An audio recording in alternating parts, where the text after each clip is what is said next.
Nestled on the edge of a sprawling forest, the Whitman family home exuded a charm that seemed frozen in time.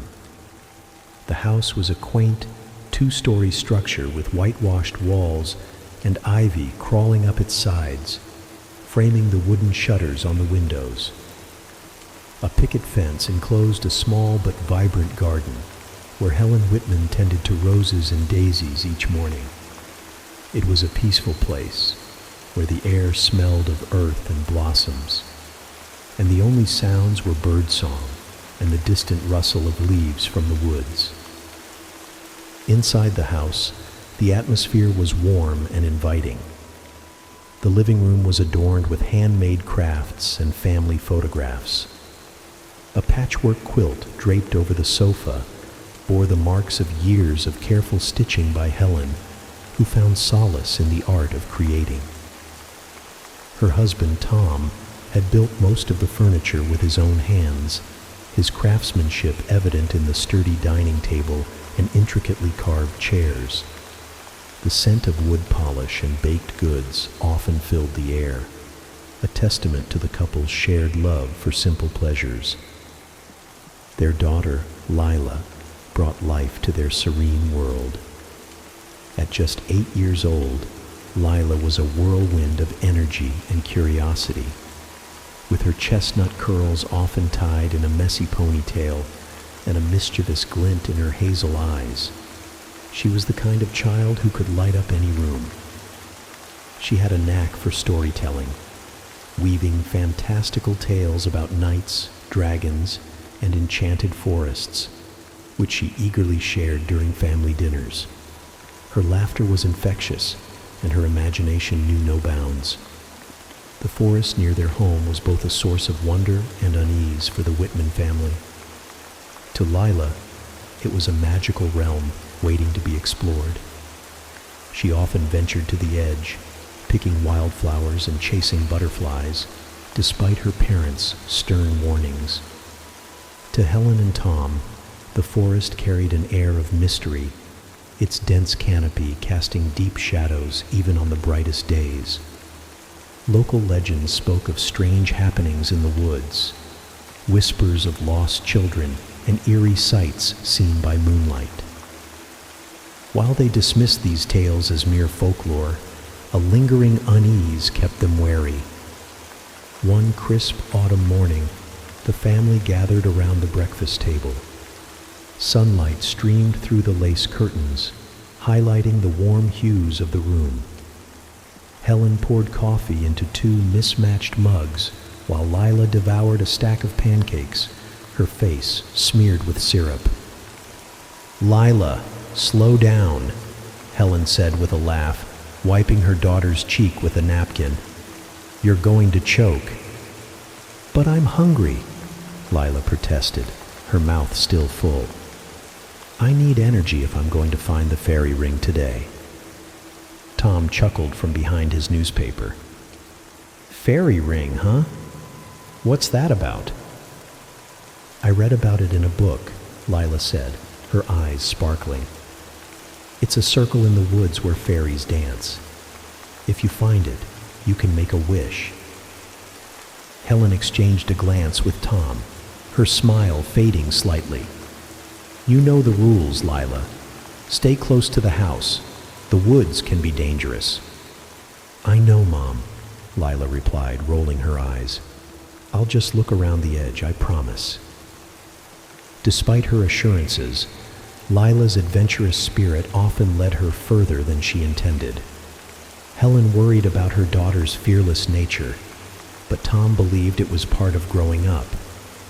"She's got your determination," he often told Helen, "and my knack for getting into trouble."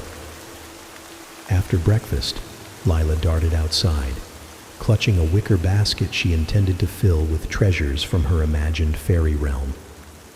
Helen watched her from the kitchen window, a pang of unease settling in her chest. She couldn't explain it, but something about that day felt off. The forest seemed darker, its towering trees swaying ominously in the wind. "She'll be fine," Tom said, wrapping an arm around her shoulders. "She's got a good head on her shoulders." "I hope so," Helen murmured, her gaze fixed on the tree line. The hours passed uneventfully, with Helen busying herself with chores and Tom working in his workshop. The rhythmic sound of his hammering provided a comforting backdrop to the day. Yet, as the afternoon waned, Helen's unease grew. She stepped onto the porch, shielding her eyes from the lowering sun. "Lila," she called, her voice carrying over the fields. There was no response, only the whisper of leaves in the wind. Panic began to creep into her chest as she called again, louder this time. "Lila, it's time to come in." Tom appeared behind her, wiping his hands on a rag. "What's wrong?" "She's not answering," Helen said, her voice tight. "She should have been back by now." Tom's expression darkened. Without a word, he grabbed his jacket, and the two of them set off toward the woods. The forest loomed ahead, its shadows lengthening as the sun dipped below the horizon. The air grew cooler, and the sounds of nature seemed to hush as they ventured deeper. "Lila," Helen called, her voice trembling. "It's getting late. Come out, sweetheart." Tom scanned the ground, his keen eyes searching for any sign of their daughter. After what felt like an eternity, Helen spotted a flash of red against the earthy tones of the forest floor. She rushed forward and picked up Lila's ribbon, her hands shaking. "She was here," Helen whispered, clutching the ribbon tightly. Tom's gaze shifted to a spot a few feet away. "What's that?" Helen turned to see an old, decrepit doll lying amidst the fallen leaves. Its porcelain face was cracked, and its glass eyes stared vacantly. A tattered dress clung to its frail frame, and its limbs were stiff and angular, as if it had been left in the elements for years. Yet something about it was disturbingly lifelike. "Did she leave this here?" Helen asked, her voice barely audible. Tom shook his head. "I've never seen it before." A chill ran down Helen's spine as she reached out to pick up the doll. It felt cold and oddly heavy in her hands, as though it held more than its fragile appearance suggested. As she cradled it, she couldn't shake the feeling that it was watching her. "Let's keep looking," Tom said, his voice firm. "She can't have gone far." But as the sun disappeared completely and darkness enveloped the forest, the unease in Helen's heart grew into a gnawing terror. Somewhere in the distance, an owl hooted, and the wind whispered through the trees. The search would stretch into the night, but Lila was nowhere to be found. Only the doll remained, a haunting reminder of her absence and the mystery that had just begun to unfold. As the sun dipped lower in the sky, the orange and pink hues of the evening cast long, flickering shadows over the woods. Helen and Tom Whitman were still outside, their voices echoing in calls that went unanswered. "Lila!" Helen shouted, cupping her hands around her mouth. The sound bounced off the trees and dissipated into the forest's eerie silence. Her heart thumped against her ribs, every beat heavy with growing dread. Tom was a few steps ahead, scanning the ground for any sign of their daughter. His normally composed demeanor had cracked, his jaw clenched, and his brows furrowed. He stopped suddenly, bending down to inspect something on the ground. Helen hurried to his side, her breath catching in her throat. "What is it?" she asked, her voice shaky. Tom held up a tiny, muddy sneaker. "It's hers." Helen felt a wave of nausea. She grabbed the shoe, her hands trembling as she inspected it. "Why is it off her foot? Where is she?" Her voice broke into a near sob as panic surged through her. Tom placed a steadying hand on her shoulder. "We'll find her," he said, though his voice lacked its usual confidence. He scanned the forest around them, its towering trees now cloaked in shadows. "Let's split up and search the area. She couldn't have gone far." "No," Helen snapped, gripping his arm. "We can't separate. What if something happens to one of us too?" Tom hesitated, then nodded. "You're right. Let's stick together." They ventured deeper into the woods, their flashlights cutting narrow beams through the encroaching darkness. The further they went, the more the forest seemed to close in on them. The once familiar trees now appeared gnarled and alien, their branches like clawed fingers reaching for the sky. The air grew colder, carrying a damp, earthy scent that made Helen shiver. "Lila," Helen called again, her voice cracking. "Please answer us." A rustling sound nearby made them both freeze. Tom instinctively stepped in front of Helen, shining his flashlight toward the noise. For a moment, they both held their breath. Then, a small rabbit darted out from the underbrush and disappeared into the shadows. Helen exhaled shakily. "This is insane," she whispered. "She wouldn't have gone this far. She knows better." Tom didn't reply. His gaze was fixed on something ahead, a patch of ground where the dirt was disturbed, as though someone had been walking or dragging something through it. He knelt to inspect it, brushing aside leaves to reveal faint footprints, far too small to be his or Helen's. "She came this way," he said, his voice tense. "But why would she go so deep into the forest?" Helen's stomach churned. Lila had always been fearless, often testing boundaries to satisfy her wild imagination. But this was different. The woods were not a place for a child, not at this hour, not with the legends whispered by the locals about children who wandered too far and never came back. As they followed the faint trail of footprints, something else caught Helen's eye. It was a bright red ribbon caught on a low-hanging branch. She recognized it instantly. It was the one she had tied in Lila's hair that morning. "It's hers," Helen said, her voice trembling as she plucked it from the branch. Her hands clenched it tightly as tears blurred her vision. She was here.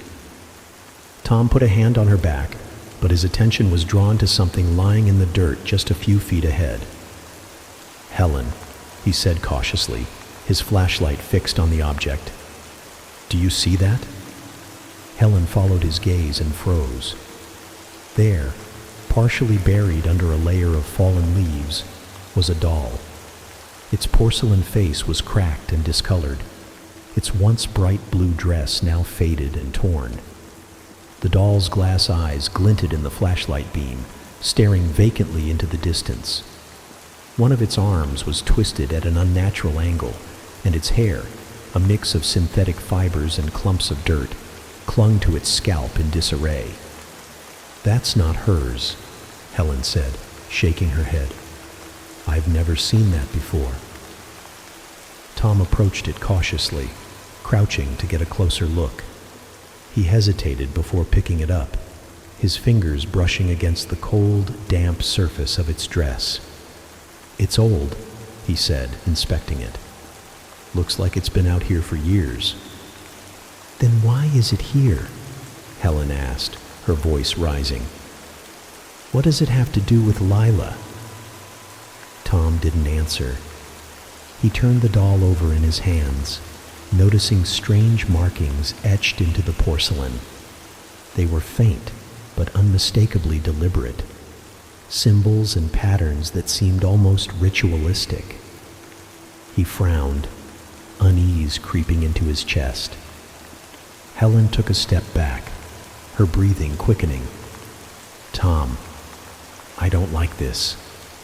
Let's leave it and keep looking for her." Tom hesitated, but eventually nodded. He set the doll back on the ground, its cracked face staring up at them with an unsettling intensity. They continued their search, but the forest seemed to grow darker with every passing moment. The trail of footprints disappeared, swallowed by the shifting terrain, and the oppressive silence weighed heavily on them. As the hours dragged on, Helen's mind raced with horrifying possibilities. What if Lila had fallen into a ravine? What if she'd been bitten by a snake? What if something or someone had taken her? "Tom," she whispered, tears streaming down her face. "What if we don't find her?" "We will," Tom said firmly, though his own fear was evident in the tightness of his voice. "We'll find her."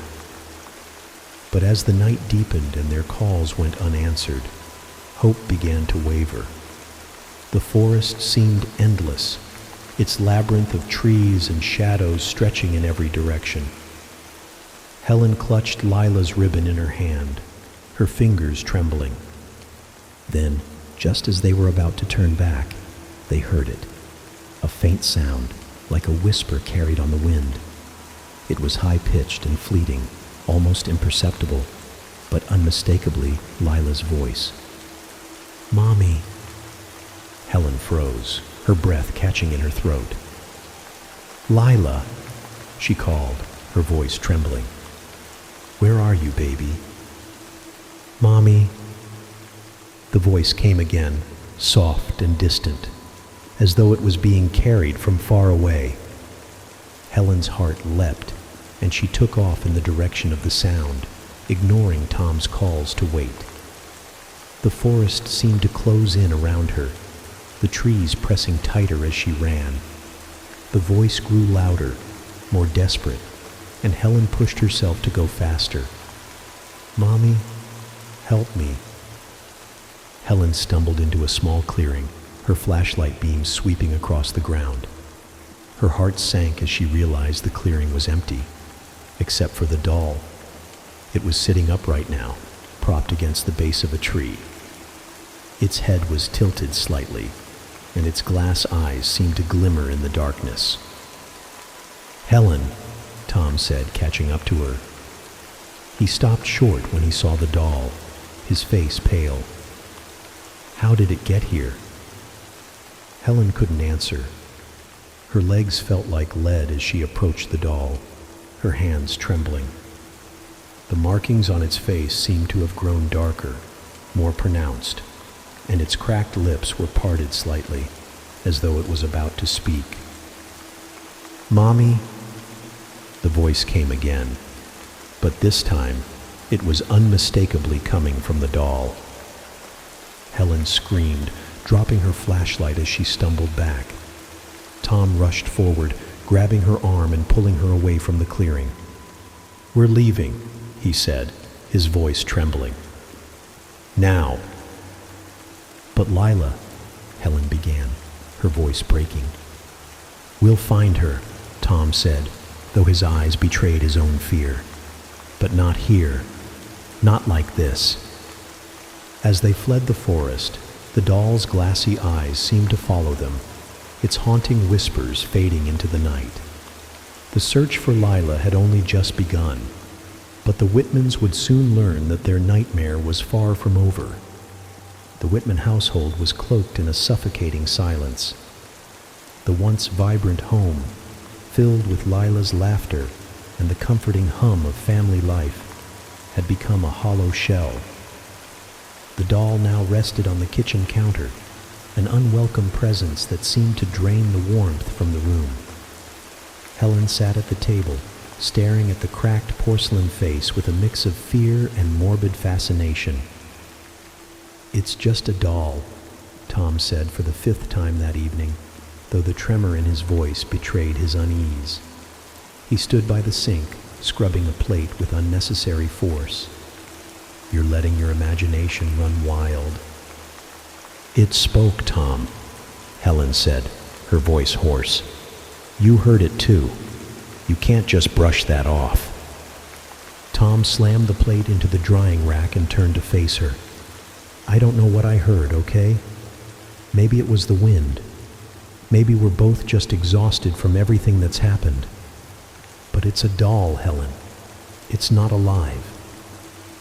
Helen tore her gaze away from the doll and looked at her husband. His face was drawn, his eyes bloodshot from lack of sleep. She knew he was trying to stay rational, to keep them both grounded, but she also knew what she had heard.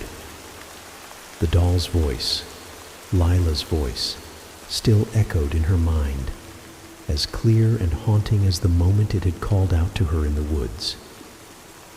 "I need answers," Helen said, standing abruptly. "There's something wrong with that thing, and I'm not just going to ignore it." Tom sighed, pinching the bridge of his nose. "What are you going to do? Take it to the police and tell them your missing daughter turned into a doll? They'll think you've lost your mind." "Maybe," Helen snapped, "but sitting here pretending it's normal isn't going to help find Lila." She grabbed the doll and stormed into the living room, leaving Tom standing in the kitchen. The room felt colder as she entered, the shadows cast by the flickering fireplace dancing across the walls. Helen set the doll on the coffee table and sat on the floor in front of it, her knees drawn to her chest. The flickering light made the doll's cracked features seem almost alive, its hollow eyes catching the firelight in a way that sent shivers down her spine. "Who are you?" she whispered, her voice barely audible. The doll remained still, its empty gaze fixed on her. For a moment, Helen felt foolish, talking to an inanimate object. But then, as the room fell into an oppressive silence, a faint sound reached her ears. A whisper so soft it was almost imperceptible. "Mommy," Helen gasped, her heart pounding. She leaned closer, her breath hitching in her throat. "Lila, is that you?" The doll's head tilted slightly to one side, the movement slow and deliberate. Helen recoiled, her hand flying to her mouth to stifle a scream. The whisper came again, louder this time. "Help me." Tears streamed down Helen's face as she reached out, her fingers trembling. "What happened to you?" she asked. "How did this happen?" The doll's porcelain lips parted, and a voice emerged, not from its mouth, but as if it were filling the room itself. "The forest. The dark place." Helen's blood ran cold. She clutched the doll tightly, her mind racing. "What dark place? What are you talking about?" But the doll remained silent, its moment of animation gone. Helen sat frozen, the weight of the doll pressing into her hands as she tried to make sense of what she had just witnessed. Lila's voice, the same voice she had sung lullabies to, the same voice that had begged for bedtime stories, had come from this grotesque thing. That night, Helen barely slept. The doll sat on the dresser, its lifeless eyes seeming to follow her every move. Tom had refused to let her bring it into their bedroom, but she had insisted. "If this is Lila," she had said, "I'm not leaving her alone." Tom didn't argue further, but his disapproval was palpable. He stayed on his side of the bed, his back turned to the doll, while Helen lay awake, staring at the cracked face illuminated by the moonlight streaming through the window. The next morning, Helen made a decision. While Tom was at work, she would dig deeper into the strange circumstances surrounding the doll. She began by searching online for any information about the forest near their home. Stories of missing children popped up almost immediately, some dating back decades. Most were dismissed as urban legends, but there were too many similarities for Helen to ignore. Children disappearing without a trace, parents reporting strange occurrences, unexplained voices, odd behavior from animals, and sightings of strange, human-like figures among the trees. One story stood out. a child named Emily, who had vanished in the woods nearly 20 years ago. Her parents had reported hearing her voice long after she disappeared, but no trace of her was ever found. Helen's stomach churned as she read about how the family claimed to have found a doll near the spot where Emily had last been seen. A doll they swore looked exactly like their daughter. Helen's hands shook as she scrolled through the article. She needed more answers, more concrete evidence. She decided to visit the local library to see if there were any records or historical accounts about the area. She left the doll on the living room table, its lifeless form sending a shiver down her spine as she closed the door behind her. At the library, Helen pored over old newspapers and town records, her eyes scanning page after page of yellowed paper. She found more stories, some buried in obscure sections of the local news. There were reports of strange rituals performed in the woods, accounts of bizarre symbols carved into trees, and whispers of a malevolent entity that preyed on children. One article mentioned a shrine deep within the forest, said to be a place of sacrifice to an ancient spirit. The shrine, it claimed, was built by settlers who believed the spirit could grant wishes at a price.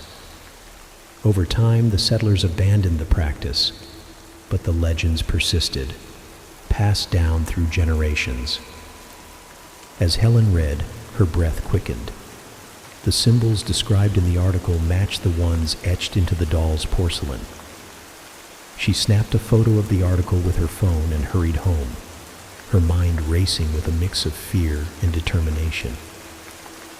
When she arrived, the house was eerily quiet. Helen called out for Tom, but there was no answer. She stepped into the living room and froze. The doll was no longer on the table. Her eyes darted around the room, her pulse quickening. Then she heard it, a faint giggle, soft and unmistakably Lila's. "Mommy." Helen turned toward the sound, her heart pounding. The doll was sitting on the couch now, its head tilted as if watching her. Helen's legs felt like jelly as she approached it, her breath coming in shallow gasps. "Lila," she whispered. The doll's head turned, ever so slightly, and its lips moved, though no sound came out. Helen's knees buckled, and she sank to the floor, clutching the edge of the couch for support.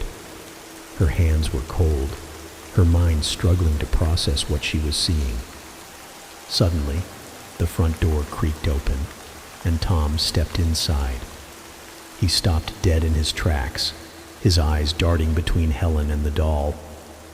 "What the hell is going on?" he demanded, his voice trembling. Helen couldn't speak. She pointed at the doll, her hand shaking. Tom approached cautiously, his face pale. He picked it up, turning it over in his hands. "It moved," Helen whispered. It looked at me." Tom set the doll down carefully, his expression unreadable. "Helen, this has to stop," he said. "You're scaring yourself." Helen stared at him, her frustration boiling over. "I'm not imagining this, Tom. There's something wrong with this doll, and it has something to do with Lila. You saw the symbols. Don't tell me they mean nothing." Tom ran a hand through his hair, looking defeated. "Even if you're right," he said quietly, "what can we do? It's not like we can explain this to anyone." Helen took a deep breath, her resolve hardening. "We don't need anyone else," she said. "We just need to figure out what this thing wants. And if it's Lila, if there's even a chance, we have to save her." The room fell silent, the weight of her words hanging heavily in the air. Tom nodded reluctantly, and the two of them turned their attention back to the doll. Its empty gaze seemed almost mocking, as if it knew the secrets they sought, but wouldn't reveal them without a fight. The Whitman house felt unbearable. The walls seemed to close in on Helen as she paced the living room, her eyes constantly drifting to the doll on the coffee table. Its cracked face was still and lifeless, but its presence weighed heavily on her, an unspoken challenge that dared her to uncover the truth. The unease simmering in her chest had grown into something sharper, more insistent. She couldn't sit idly any longer. Lila was out there. She had to be. And the answers, Helen was certain, were buried in the dark labyrinth of the forest. Helen, wait. Tom stood in the doorway, his voice laced with concern as she pulled on her boots and grabbed a flashlight. I can't stay here, Tom, Helen said, her voice steady but urgent. There's something in those woods, something that took her. I have to find it. Tom hesitated, his expression torn between fear and frustration. You're not going alone. If you're going, I'm coming with you. Helen nodded, grateful for his support despite the tension that had grown between them. She grabbed a small backpack, stuffing it with essentials, a water bottle, matches, and the photocopied article about the shrine she'd found at the library. Lastly, she added the doll, wrapping it in a cloth and tucking it away. The forest loomed ahead as they stepped into the cool evening air. The sun hung low on the horizon, casting an orange glow that quickly faded as they crossed the threshold into the woods. The towering trees formed a dense canopy, blocking out what little light remained. Shadows stretched like long fingers across the path, and the earthy scent of moss and decaying leaves filled the air. It's colder than I expected, Tom murmured, zipping up his jacket. Feels unnatural. Helen didn't respond. Her attention was fixed on the path ahead, every sense heightened as she scanned the surroundings.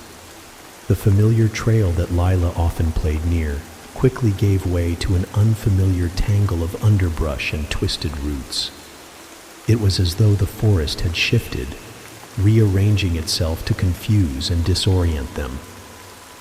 The silence was oppressive, broken only by the crunch of their boots and the occasional rustle of leaves in the breeze. Helen's fingers tightened around the flashlight as they ventured deeper, the beam slicing through the darkness, but offering little comfort. I think we should head back before it gets too dark, Tom said after a while, his voice strained. We can try again in the morning. No, Helen said firmly, shaking her head. If we stop now, we might miss something. We're close.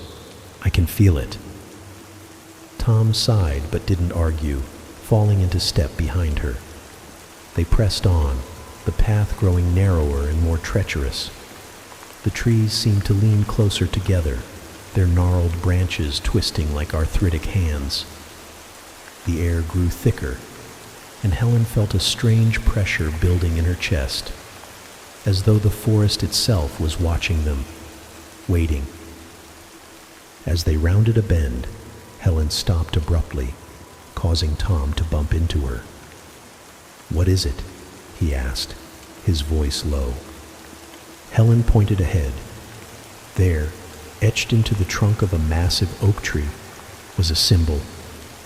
It was identical to the markings she'd seen on the doll's porcelain face. Intricate spirals and jagged lines that seemed to pulse faintly in the dim light. Do you see that? Helen whispered, her voice trembling. Tom stepped closer, running his fingers over the carvings. It's the same as on the doll, he said, his tone laced with unease. What does it mean?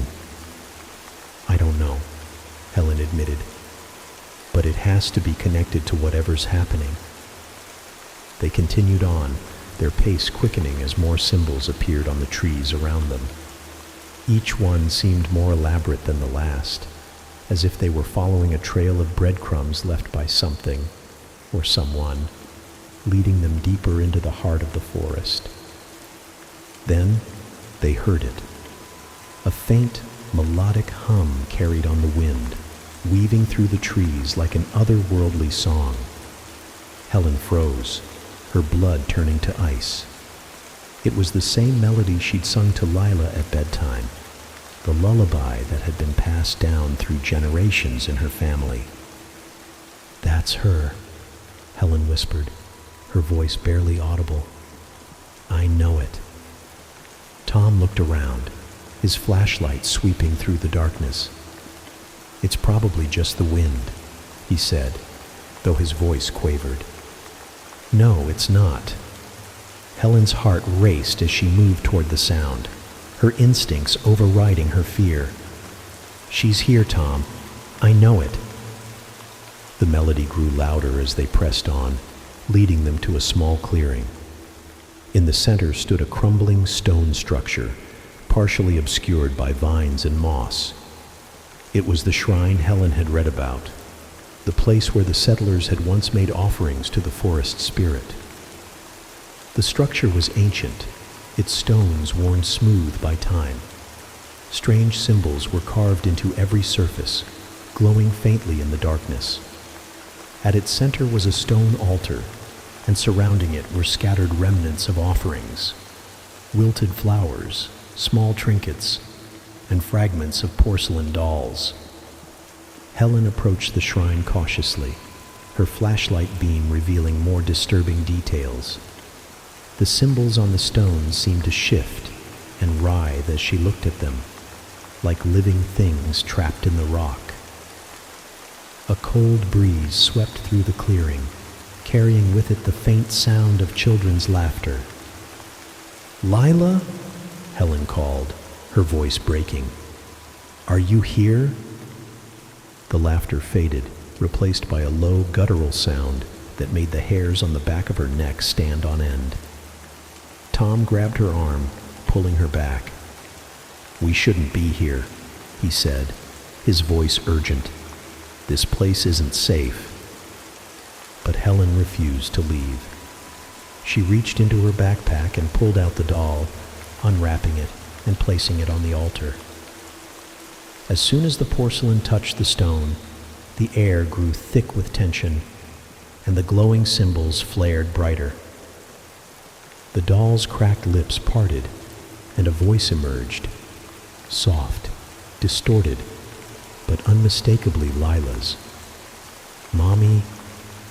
Helen's knees buckled, and she gripped the edge of the altar to steady herself. "Lila, is that you? What happened to you?" "The dark place," the voice said, faint and fragmented. "It took me—" "What dark place?" Helen demanded. "Tell me how to bring you back." The doll's head turned, its hollow eyes fixing on her. "You must go deeper." Before Helen could respond, a deafening roar echoed through the clearing, and the ground trembled beneath their feet. The glow from the shrine intensified, and the shadows around them seemed to come alive, coiling and writhing like living creatures. "Run!" Tom shouted, grabbing Helen's hand and pulling her away from the altar. They sprinted back toward the trail, the forest around them erupting into chaos. Trees groaned and creaked as their branches twisted unnaturally, and the air was filled with a cacophony of whispers, laughter, and inhuman growls. Helen stumbled, nearly falling as the roots beneath her feet seemed to rise and tangle around her ankles. Tom caught her, pulling her upright as they continued to run. The shadows chased them, their amorphous forms darting between the trees, always just out of reach but never far behind. By the time they burst out of the forest and into the safety of their backyard, they were both gasping for breath. Helen collapsed onto the grass, clutching her chest as her heart pounded wildly. Tom stood over her, his face pale and his hands trembling. "What the hell was that?" he demanded, his voice shaking.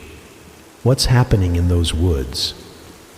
Helen looked back at the dark tree line, her mind racing. The shrine, the symbols, the doll.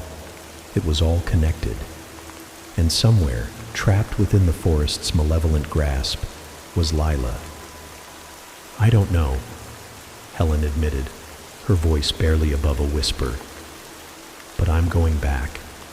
Whatever it takes. I'm going to save her." Tom knelt beside her, his expression grim but resolute. "We'll do it together," he said, "no matter what it takes." As they sat there, the shadows of the forest seemed to retreat, melting into the night. But Helen knew better than to trust the fleeting calm. The woods held secrets far darker than she could have imagined, and the battle to save her daughter had only just begun. The days following their harrowing escape from the forest were a blur of sleepless nights and tense silences. Helen could hardly eat, her mind fixated on the shrine and the ominous warning whispered by the doll in Lila's voice. "Go deeper."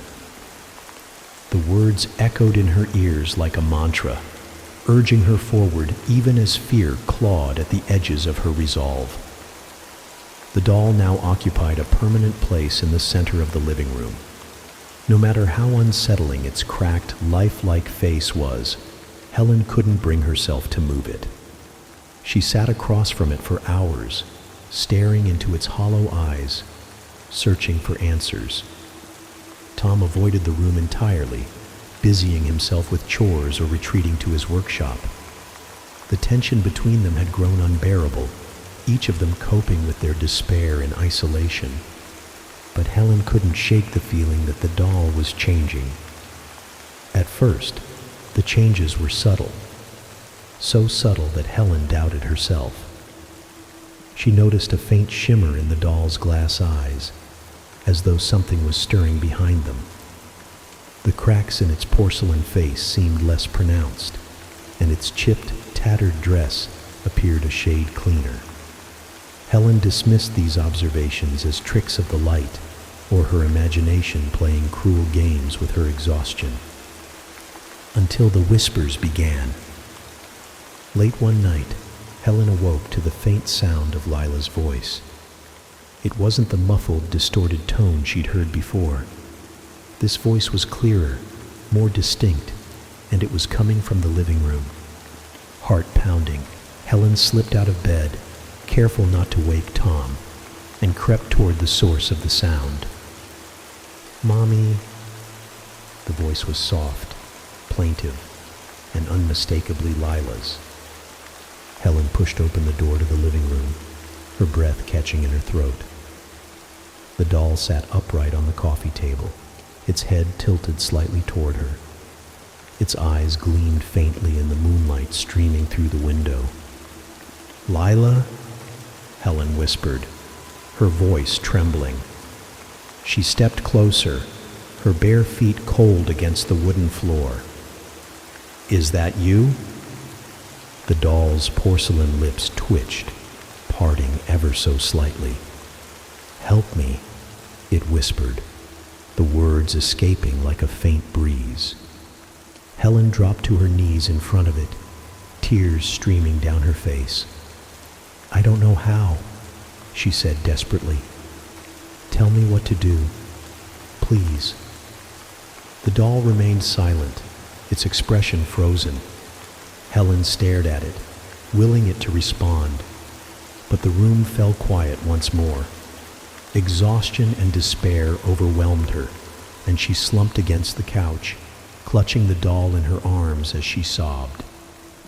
The next morning, Helen woke to find the doll cradled in her lap. As she lifted it, her heart skipped a beat. The doll's once cracked porcelain cheeks were now smooth and pale, the jagged lines fading as if they'd never existed. Its glass eyes seemed to glint with a faint, unsettling vitality, and its hands felt warmer, almost soft, against her skin. "Tom!" Helen called, her voice shaking.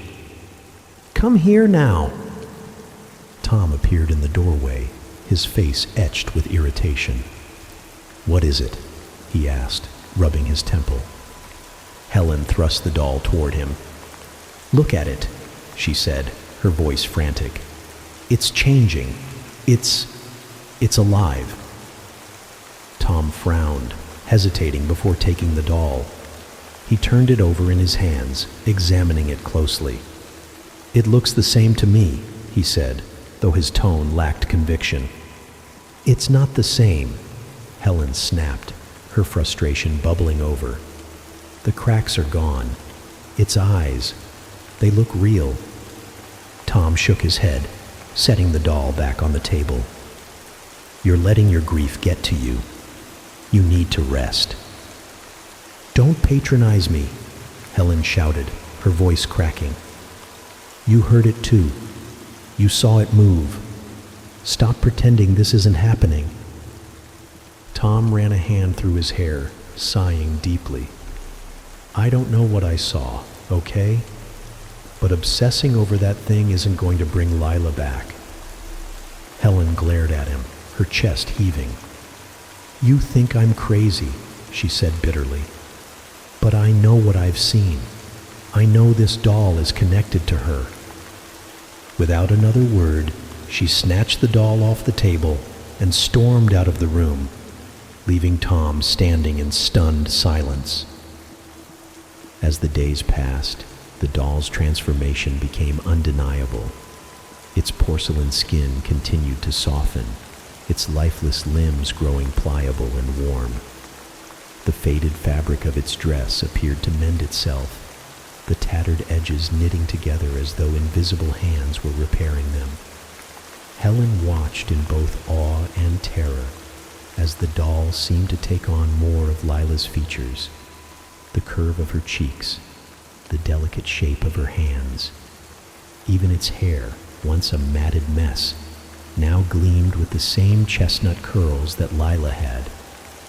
Helen tried to document the changes, snapping photos and recording videos, but each time she reviewed the footage, the doll appeared as it had before, cracked, lifeless, and still.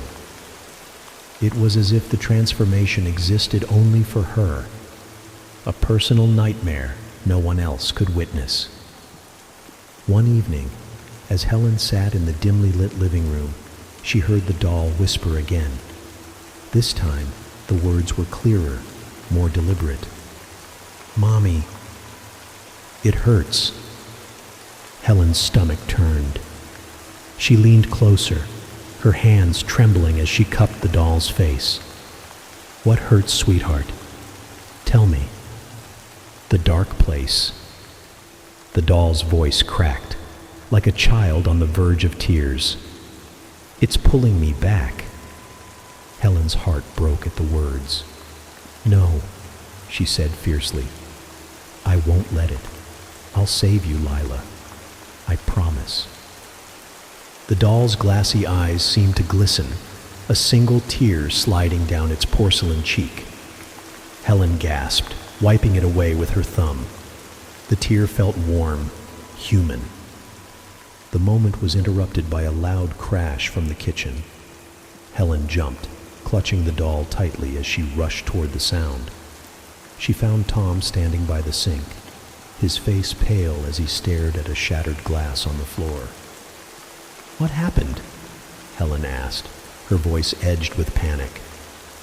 Tom pointed at the table where the doll now sat, though Helen had left it in the living room. Its head was tilted, and its arms were outstretched, as if reaching for him. "That thing," Tom said, his voice trembling. "It moved." Helen felt a strange mix of vindication and fear. "Now do you believe me?" she asked, clutching the doll protectively. Tom nodded slowly, his eyes never leaving the doll. "What the hell is it?" "It's Lila," Helen said, her voice trembling. "Or what's left of her." Tom shook his head, his expression conflicted. "Then we have to do something. We can't just let it change like this. What if it's dangerous?" Helen glared at him. "She's our daughter, Tom. If there's even a chance we can bring her back, We have to try. Tom hesitated, then nodded reluctantly. What do we do? Helen took a deep breath, her resolve hardening. We go back to the shrine. Whatever is happening to her, it started there. That's where we'll find the answers. As the doll sat motionless on the table, its eyes seemed to follow them, glinting with an unspoken urgency. Time was running out, and Helen knew that the next step in their journey would test their courage, their faith, and their love for Lila in ways they could never have imagined. The night they decided to return to the shrine was thick with an unnatural stillness, as if the world was holding its breath.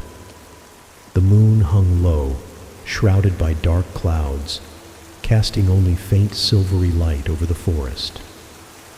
Helen and Tom packed everything they thought they might need: flashlights, matches, ropes, a first aid kit, and the photocopied article Helen had found at the library. At the center of it all was the doll, wrapped carefully in a blanket, its once cracked face now eerily smooth and lifelike. "Are you sure about this?"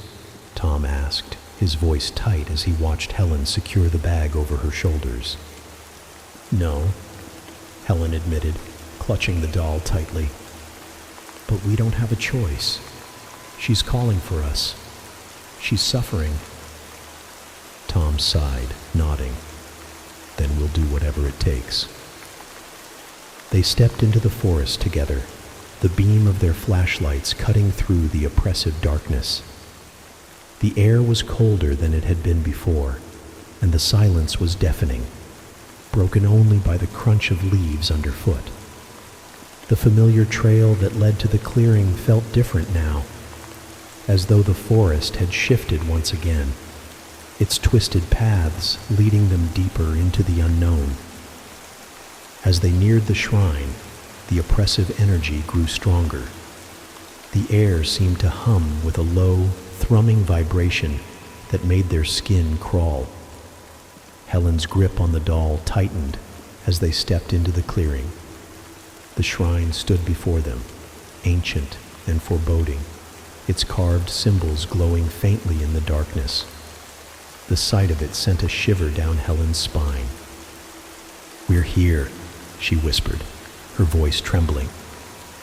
Tom nodded, scanning the area warily. "So, what now?"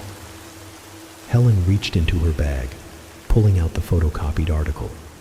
She spread it on the ground, the flashlight illuminating the faded text. "The article mentioned a ritual," she said, tracing the words with her finger. "It's supposed to break the curse and free the spirit trapped inside." Her voice faltered.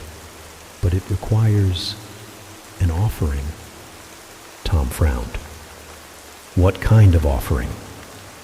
Helen hesitated, the weight of the words heavy on her tongue. "A life," she said finally, her voice barely above a whisper. "It says the spirit will only release its hold if it's given something of equal value in return." Tom stared at her, his face pale. "You're not serious." "I don't know what else to do," Helen said, tears welling in her eyes. "If this is the only way to save her, I'll do it." "No," Tom said firmly, stepping toward her. "We'll find another way. We'll fight it, or bargain with it, or something. But you're not sacrificing yourself, Helen. I won't let you." Before they could argue further, a chilling wind swept through the clearing, extinguishing their flashlights and plunging them into darkness. The glowing symbols on the shrine flared brighter, casting an eerie green light that illuminated the trees and ground around them. A deep, guttural voice echoed through the air, sending a shiver down their spines. "Who dares disturb me?" Helen's breath hitched as a shadowy figure began to materialize above the shrine. It was massive and amorphous, its form shifting and writhing like smoke. Its eyes burned like embers, and its voice rumbled like thunder. "We've come to save our daughter," Helen said, forcing her voice to remain steady despite the fear coursing through her. "You've taken her, and we want her back." The spirit laughed, a sound that rattled the very ground beneath them. "You seek to defy the natural order? To undo what has already been done? Foolish mortals, your child is mine now." "No," Helen shouted, stepping forward. "She doesn't belong to you. Tell us what we have to do to save her." The spirit's burning eyes fixed on her, and for a moment, the air felt like it had been sucked from the clearing. "There is a way," it said finally, its voice dripping with malice. "But the cost is steep. One life must be given for another." Helen's heart sank, and she turned to look at Tom. His jaw was clenched, his hands balled into fists. "There has to be another way," he said, his voice trembling with desperation. "There isn't," Helen said softly. "I'll do it. I'll give myself for her." Tom grabbed her arm, shaking his head violently. "No, you can't. I won't let you." "Tom." "I'll do it," he said, cutting her off. "I'll be the one. You need to be here for her, Helen. She needs you." Helen's eyes filled with tears as she shook her head. "No, Tom. I can't lose you too. I can't." Before she could finish, Tom stepped forward, placing himself between Helen and the spirit. "Take me," he said, his voice steady. "Let her go, and take me instead." The spirit's glowing eyes narrowed, and a low growl rumbled through the air. "You offer yourself freely?" "Yes," Tom said, his voice unwavering. "But you have to promise to release her, completely. No tricks." The spirit chuckled darkly. "Very well. A trade has been made." As the words echoed through the clearing, the ground began to shake violently. Helen screamed as the symbols on the shrine flared even brighter, casting blinding light across the forest. Tom turned to look at her, his face calm but filled with sorrow. "Take care of her," he said, his voice soft. "Tell her I love her." "Tom, no," Helen cried, reaching for him, but it was too late. The spirit enveloped him in its shadowy form, and his body began to dissolve, fading into the darkness. Helen collapsed to her knees, sobbing uncontrollably as the light from the shrine dimmed. For a moment, there was silence. Then, a faint sound broke through the stillness. A soft, hesitant voice. "Mommy?" Helen's head snapped up, her breath catching in her throat. Standing near the altar was Lila, her chestnut curls glowing faintly in the remaining light. She looked pale and disoriented, but she was alive. "Lila!" Helen cried, scrambling to her feet and rushing toward her daughter.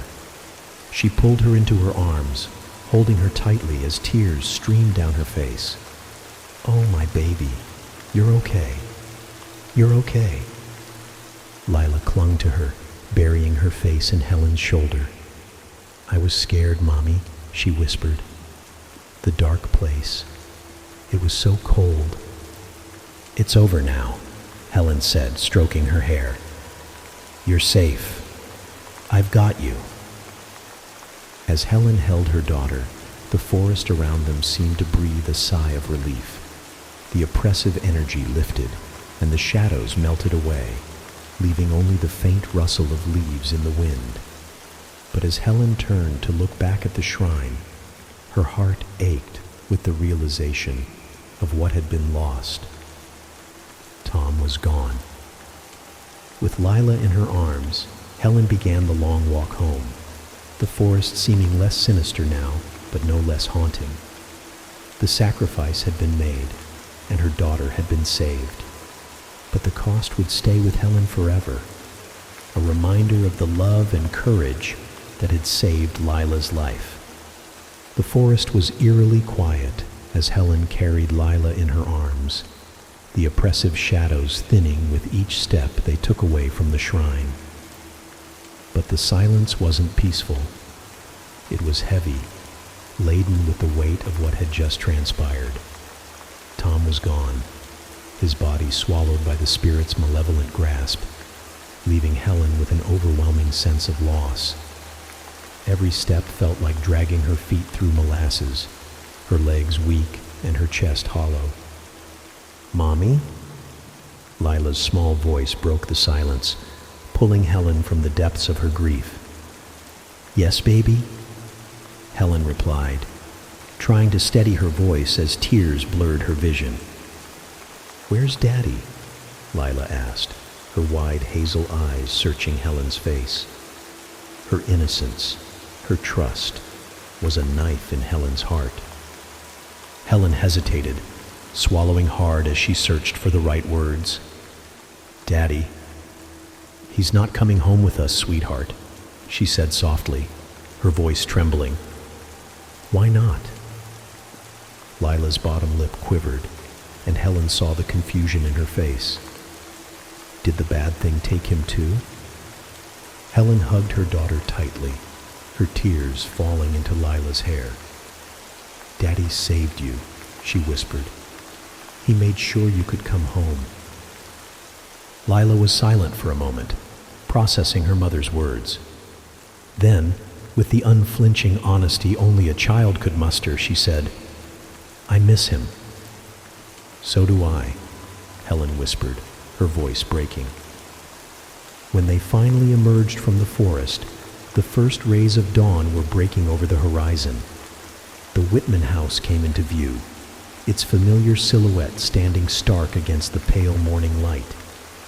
But as Helen crossed the threshold, the house felt foreign, a place once filled with warmth and love, now suffused with an aching emptiness. She laid Lila on the couch, wrapping her in a blanket and brushing the curls from her forehead. The little girl's eyes fluttered closed almost instantly, exhaustion overtaking her.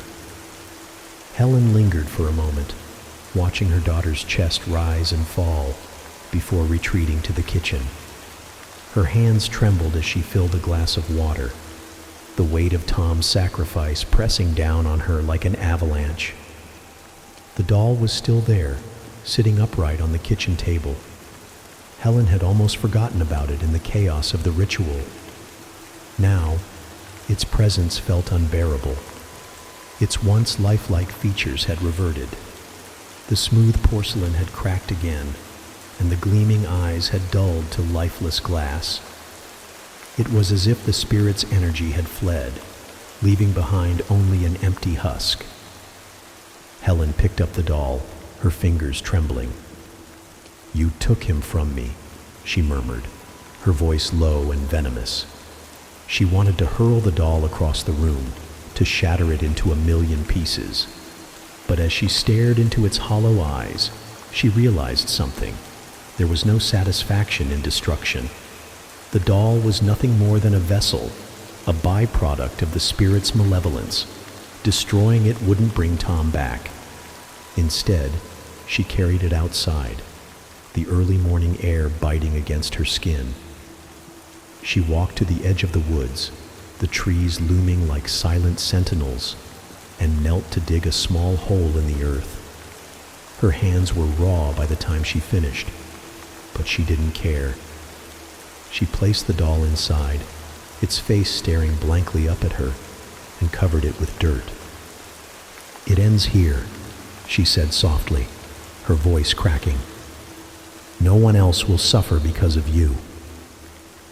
As she stood and dusted off her hands, she felt a faint sense of closure.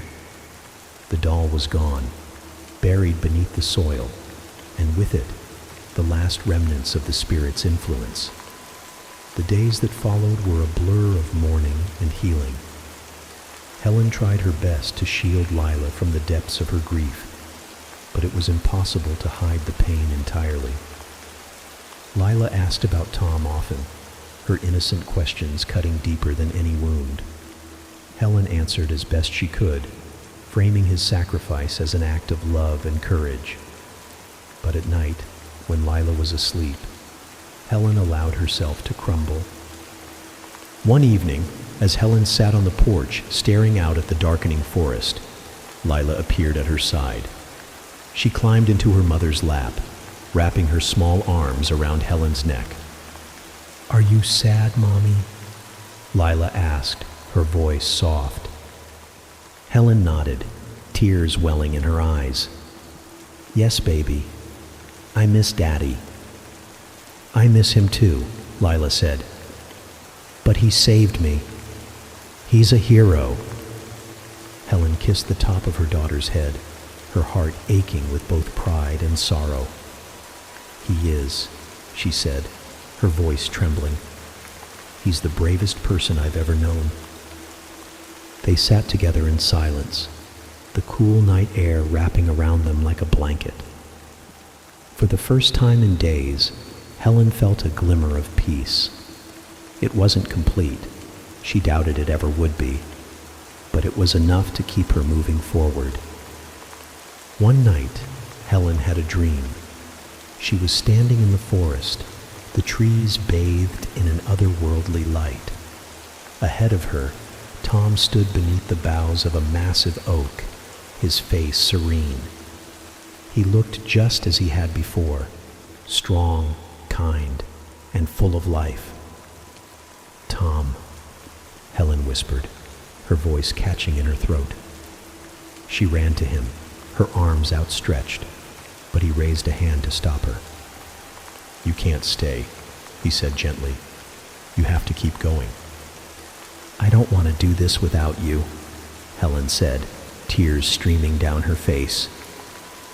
"You're stronger than you think," Tom said, a faint smile on his lips.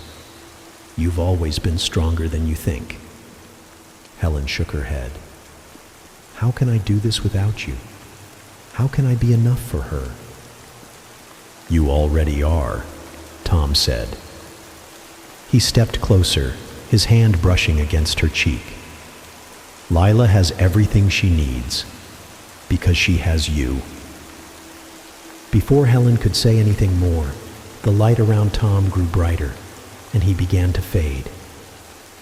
"I love you," he said, his voice a whisper on the wind. "I love you too," Helen sobbed, reaching for him as the light consumed him. She woke with a start, her cheeks wet with tears. The dream lingered in her mind, vivid and bittersweet. It didn't erase the pain of his absence, but it gave her something she hadn't felt since his sacrifice, a sense of hope. As the weeks turned into months, Helen and Lila began to rebuild their lives. The forest, once a place of terror and loss, became something Helen avoided, though Lila occasionally glanced at it with a strange curiosity. Helen knew she couldn't erase the memories of what had happened, but she also knew they couldn't define her daughter's future. One evening, as Helen tucked Lila into bed, Lila looked up at her with wide eyes. "Do you think Daddy can see us?" she asked. Helen smiled, brushing a strand of hair from Lila's forehead.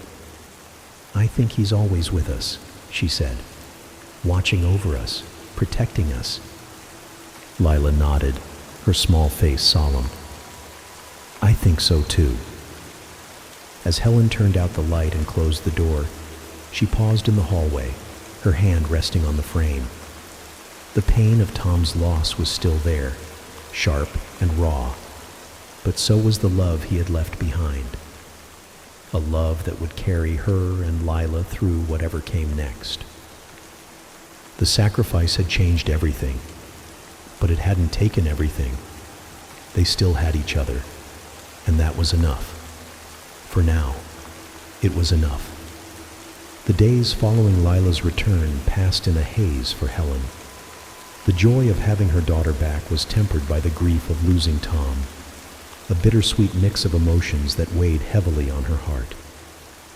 Lila's presence filled the house with life again, her small voice echoing through the halls as she played with her toys or hummed the lullabies Helen used to sing to her.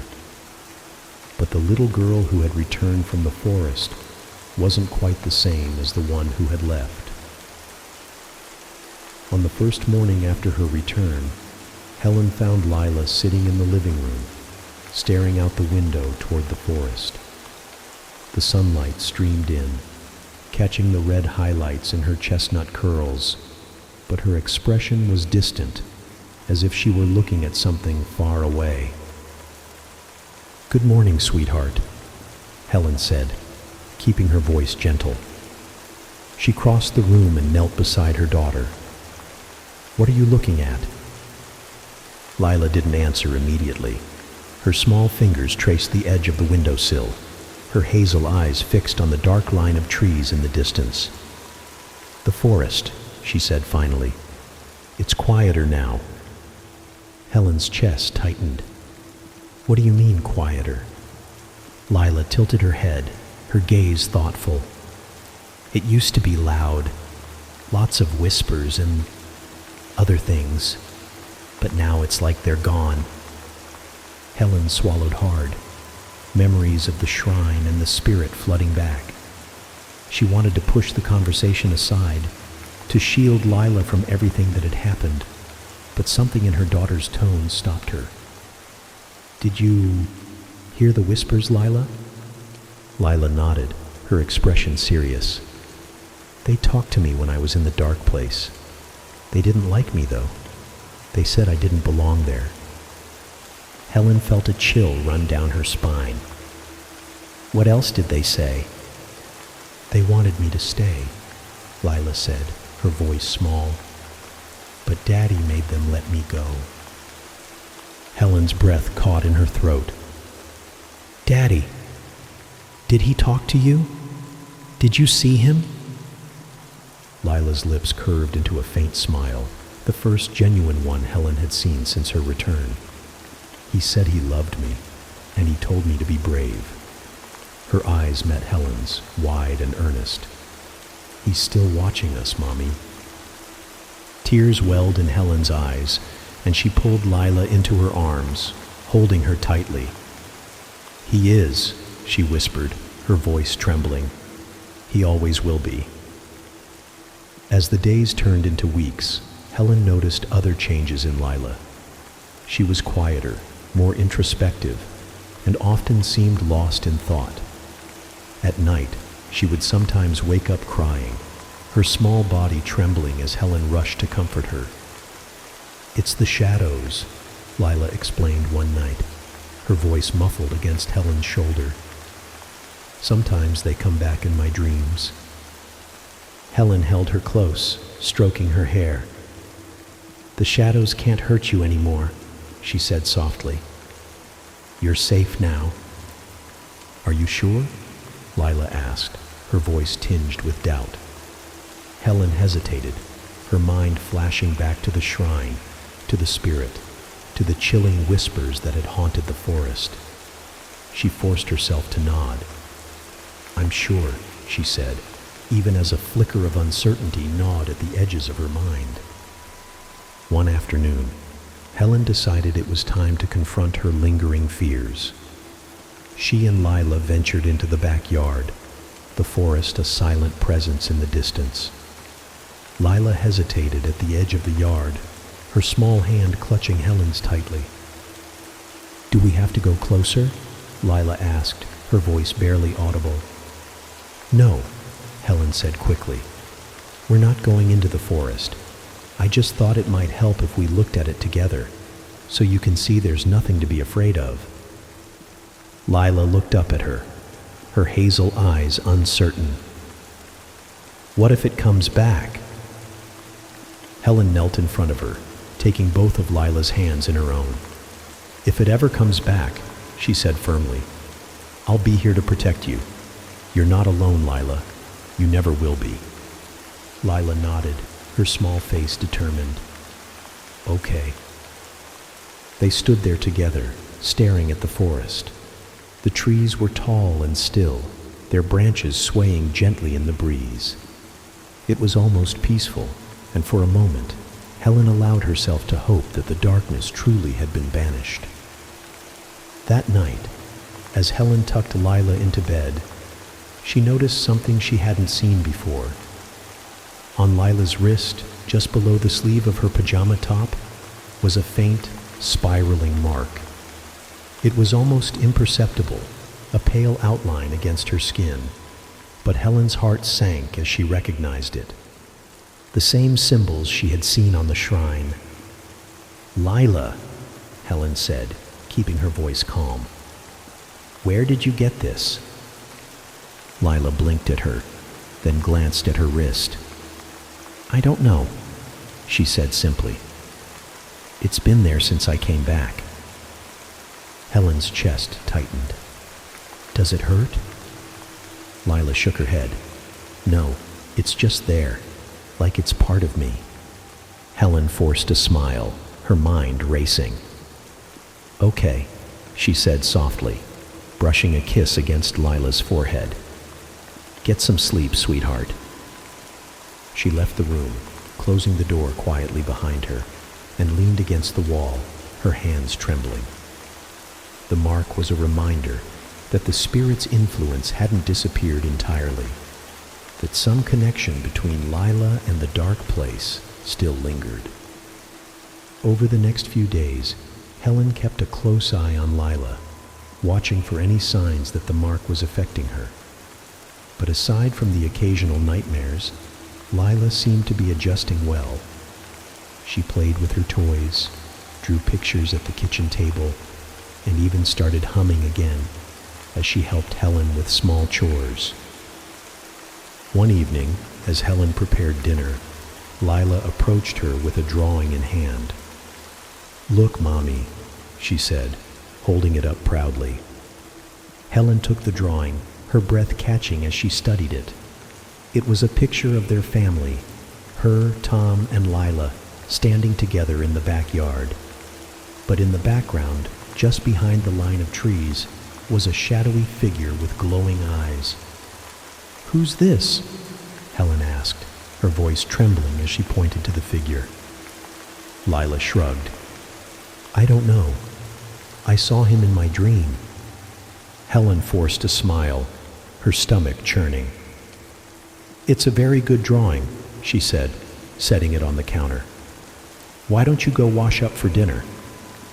Lila nodded and skipped off, leaving Helen alone with the picture. Her fingers trembled as she traced the shadowy figure, its presence an ominous reminder that the darkness might not be gone entirely.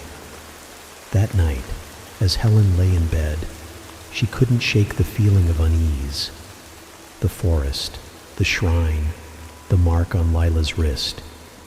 It all felt like an unfinished story, a thread that hadn't yet been tied. But as she listened to the soft sound of Lila's breathing from the next room, she reminded herself of what mattered most. Lila was home. She was alive. And no matter what shadows lingered in the dark, Helen would face them head on, just as Tom had. For now, they had each other. And for now, that was enough. Months passed, and life in the Whitman house slowly settled into a new rhythm. The wounds left by Tom's sacrifice remained raw, but Helen and Lila found ways to carry on. Lila had begun to laugh again, though her laughter was softer now, her joy tinged with the kind of understanding far beyond her years. Helen buried her grief in small acts of love, baking Lila's favorite cookies, planting flowers in the garden, and painting the walls of the house in brighter colors. The forest, however, remained an unspoken presence, its dark expanse a quiet sentinel that neither mother nor daughter dared approach again. The whispers were gone, the air no longer heavy with the spirit's malevolence. But the memory of what had happened there lingered like a shadow over their lives. One cold winter evening, Helen stood by the window, watching snowflakes drift lazily to the ground. Lila sat on the living room floor, carefully assembling a puzzle of a sunny meadow. The fire crackled in the hearth, casting a warm glow over the room. "Almost done, Mommy," Lila said, holding up the last piece. Helen smiled, turning away from the window. "Good job, sweetheart." As she stepped closer to admire Lila's work, a knock at the front door startled them both. Helen froze, her heart skipping a beat. It was late, too late for visitors, and the thought of who or what might be outside sent a chill down her spine. "Stay here," she said firmly, placing a hand on Lila's shoulder. She moved toward the door, her footsteps hesitant, and peered through the peephole. No one was there. Helen's brow furrowed. She unlocked the door cautiously and opened it just a crack, the cold night air biting against her skin. The porch was empty, the yard silent except for the faint rustling of snow-laden branches. She stepped outside, scanning the area. And then she saw it. Sitting on the porch, half buried in the fresh snow, was a doll. Helen's breath caught in her throat as she stared at it. The doll was pristine, its porcelain face smooth and unblemished, its glossy eyes a pale shade of blue that seemed to glimmer in the dim light.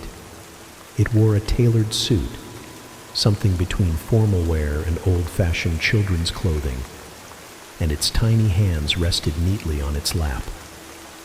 A strange, familiar warmth emanated from it, as though it didn't belong to the cold world around it. She bent down, her fingers trembling, and picked it up. It was heavier than it looked, its surface unnervingly lifelike. As she turned it over in her hands, she saw a small tag tied to its wrist with a ribbon. One word was written on it, in elegant, looping script: Tom. Helen's knees buckled, and she sat heavily on the porch steps, clutching the doll to her chest. Her breath came in shallow gasps as the implications of its presence settled over her. Was this some cruel joke? A message from the spirit? Or could it be something else? "Mommy?" Lila's small voice called from the doorway, snapping Helen out of her thoughts.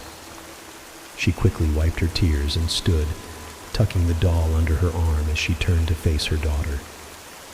"It's okay, sweetie," she said, forcing a smile. "Just something left on the porch." "What is it?" Lila asked, stepping closer. Helen hesitated, then held the doll out for Lila to see. The little girl's eyes widened as she took it in, her small hands reaching out to touch its smooth face. "It looks like Daddy," Lila said softly, her voice filled with wonder. Helen's chest tightened. She hadn't noticed it before, but Lila was right. The doll's features, though idealized and softened, bore an uncanny resemblance to Tom's. The curve of its jaw, the arch of its brows, even the faint shadow of a smile on its lips. It was unmistakable. "I think it's from him," Lila continued, looking up at Helen with wide, earnest eyes. "Maybe he sent it to tell us he's still here." Helen knelt in front of her daughter, placing a hand on her cheek. "Maybe," she said, her voice trembling. "Maybe he did." That night, Helen placed the doll on the mantel above the fireplace, where it seemed to watch over the room with its serene expression. Lila insisted on saying goodnight to it, whispering a soft, "I love you, Daddy," before heading to bed. Helen lingered by the fire long after Lila had fallen asleep, staring at the doll and trying to make sense of its presence. As the fire crackled and the house grew quiet, she thought she heard a faint sound, so soft it could have been mistaken for the wind. A low hum, like a familiar melody, the lullaby she had sung to Lila since she was a baby. Helen's breath hitched, and she leaned closer, her hand hovering over the doll.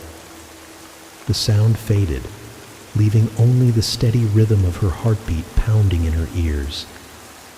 In the days that followed, Helen found herself drawn to the doll, unable to resist its strange pull. It seemed to change depending on the light, its expression shifting ever so slightly, as though it were trying to communicate. Lila, too, seemed comforted by its presence, often sitting by the fireplace and talking to it in hushed tones. One evening, Helen caught her mid-conversation. "What are you talking about, sweetheart?" she asked, sitting beside her. "Daddy says he's proud of you," Lila said matter-of-factly, looking up at her with a small smile. Helen's eyes filled with tears. "He said that?" Lila nodded. "He said you're brave, and that you're doing a good job taking care of me." Helen pulled Lila into her arms, holding her tightly as tears streamed down her face. She wanted to believe it, to cling to the idea that some part of Tom was still with them, watching over their little family. The doll remained on the mantel, a quiet reminder of the love and sacrifice that had brought Lila home. Helen didn't know if it was a gift, a message, or something else entirely. But as the days turned into weeks, and the weeks into months, she found herself less afraid of it and more grateful for its presence. For in that small porcelain figure, she found a piece of Tom, a glimmer of his spirit, a reminder of his love, and the strength to keep moving forward. And as long as it stayed with them, Helen and Lila knew they would never truly be alone.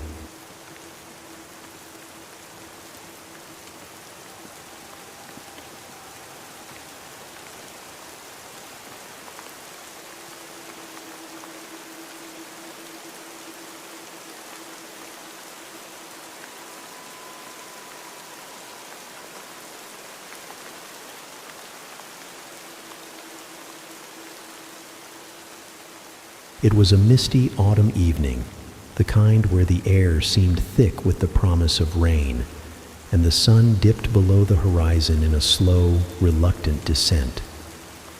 The town of Maplewood, known for its quiet streets and quaint charm, had taken on an eerie quality under the weight of the encroaching darkness. Rachel, a substitute teacher, stood at the edge of the school parking lot, her arms crossed tightly over her chest to fend off the chill creeping through her thin jacket. She glanced at her watch, the faint glow of its face revealing that the bus was already 10 minutes late. Rachel wasn't a fan of night trips, especially not with a group of rowdy middle schoolers. But tonight's field trip was deemed essential by the school, a last-minute addition to the schedule. And when the regular chaperone had called in sick, Rachel had been roped in as the replacement. The destination was a nature reserve on the outskirts of town, a peculiar choice for a night outing. The explanation offered was that the students were to experience nocturnal wildlife and learn about ecosystems in a unique and engaging way. Rachel suspected it was just an excuse to keep the students entertained during the long autumn break. The children, a dozen or so, milled about the parking lot, their laughter and chatter punctuating the stillness of the evening. They were bundled up in colorful scarves and jackets, their breath fogging the cool air. Rachel tried to project an air of authority, though the truth was, she felt as out of place as they probably did. She adjusted her scarf and scanned the street for any sign of the bus, her unease growing with every passing minute. Just as she was about to call the school to check on the delay, the distant growl of an engine reached her ears. The sound was deep and guttural, unlike the familiar hum of the modern school buses she was accustomed to. The children quieted, their attention drawn to the approaching vehicle. The bus emerged from the mist like a specter, its headlights dull and flickering. The yellow paint was faded and peeling, revealing patches of rust underneath, and the windows were clouded as if they hadn't been cleaned in years. Rachel felt a prickling sensation at the back of her neck. Something about the bus didn't sit right with her. It looked ancient, like it had been plucked from another era and forgotten. She pushed the thought aside. She had a job to do, and standing around fretting wouldn't get them to their destination any faster. The bus pulled up to the curb with a screech of brakes that sounded like nails on a chalkboard, and the door creaked open. The driver was an older man, perhaps in his late 60s, with a face deeply etched by time. His eyes were shadowed beneath a heavy brow, and his gray hair was tucked under a worn cap. He wore a thick coat that seemed too large for his wiry frame, and his hands, gripping the steering wheel, were gnarled and weathered. He looked at Rachel with a faint, almost amused smile that didn't reach his eyes. "You must be Rachel," he said, his voice low and gravelly, as though he hadn't spoken in days. There was something unsettling about the way he said her name, as if he already knew her, though they had never met. "Yes," Rachel replied, forcing a polite smile. "I'm the chaperone. Are you the substitute driver?" The man chuckled, a dry, rasping sound. "You could say that. Name's George. Don't worry, I'll get you where you need to go." Rachel hesitated for a moment, then nodded. She didn't have time to question the situation. The kids were already shuffling toward the bus, their excitement undimmed by the vehicle's ominous appearance. George stepped aside to let them board, his gaze lingering on each child as they passed. Rachel couldn't shake the feeling that his eyes held something more than mere observation, something darker. As she climbed the steps of the bus, she noticed the interior was just as dilapidated as the exterior. The seats were covered in cracked vinyl, and the floor was scuffed and stained. The overhead lights flickered sporadically, casting uneven shadows. The faint smell of mildew and engine oil hung in the air, making her wrinkle her nose.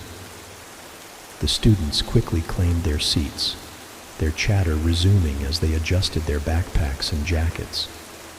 Rachel moved to the middle of the bus, her gaze sweeping over the group to make sure everyone was accounted for.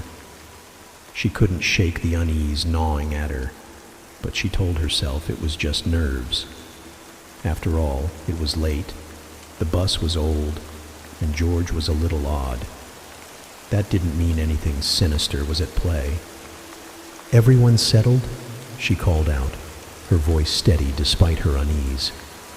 The children responded with a chorus of, "Yes, Miss Rachel," and she gave them a reassuring smile. Turning to George, she said, "We're ready to go." George nodded and closed the bus door with a loud hiss. As he shifted the bus into gear, Rachel caught a glimpse of his reflection in the rearview mirror. His eyes met hers, and for a fleeting moment, they seemed to glint with an unnatural light. She blinked, and the moment was gone. She told herself it was just a trick of the flickering lights. The bus lurched forward with a jolt, the engine groaning in protest. Rachel gripped the back of a seat to steady herself as they pulled out of the parking lot and onto the main road. Outside, the mist seemed to thicken, wrapping around the bus like a living thing. The streetlights cast long, distorted shadows, and the familiar landmarks of Maplewood quickly disappeared into the fog.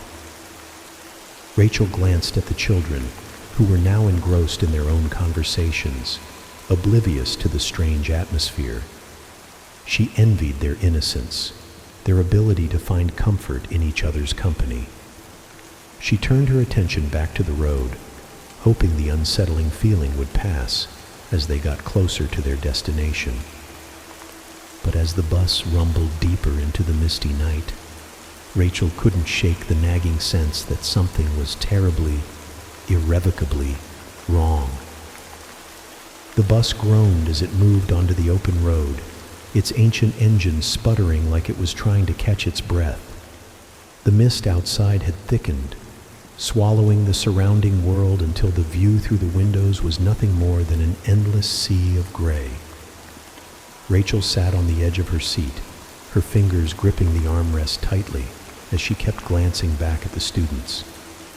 Most of them seemed unbothered, laughing and chatting amongst themselves, the way only children could when the unknown loomed just outside. She tried to focus on their energy, their lightheartedness, hoping it would drown out the unease bubbling in her chest. But it was impossible to ignore the strange rhythm of the bus. The way it moved wasn't right. It wasn't just old. It felt alive, like it was breathing through the groans of its frame and the grinding of its gears. Every bump in the road felt deliberate, like the vehicle was trying to shake something loose. The driver, George, didn't help matters. Rachel watched him out of the corner of her eye.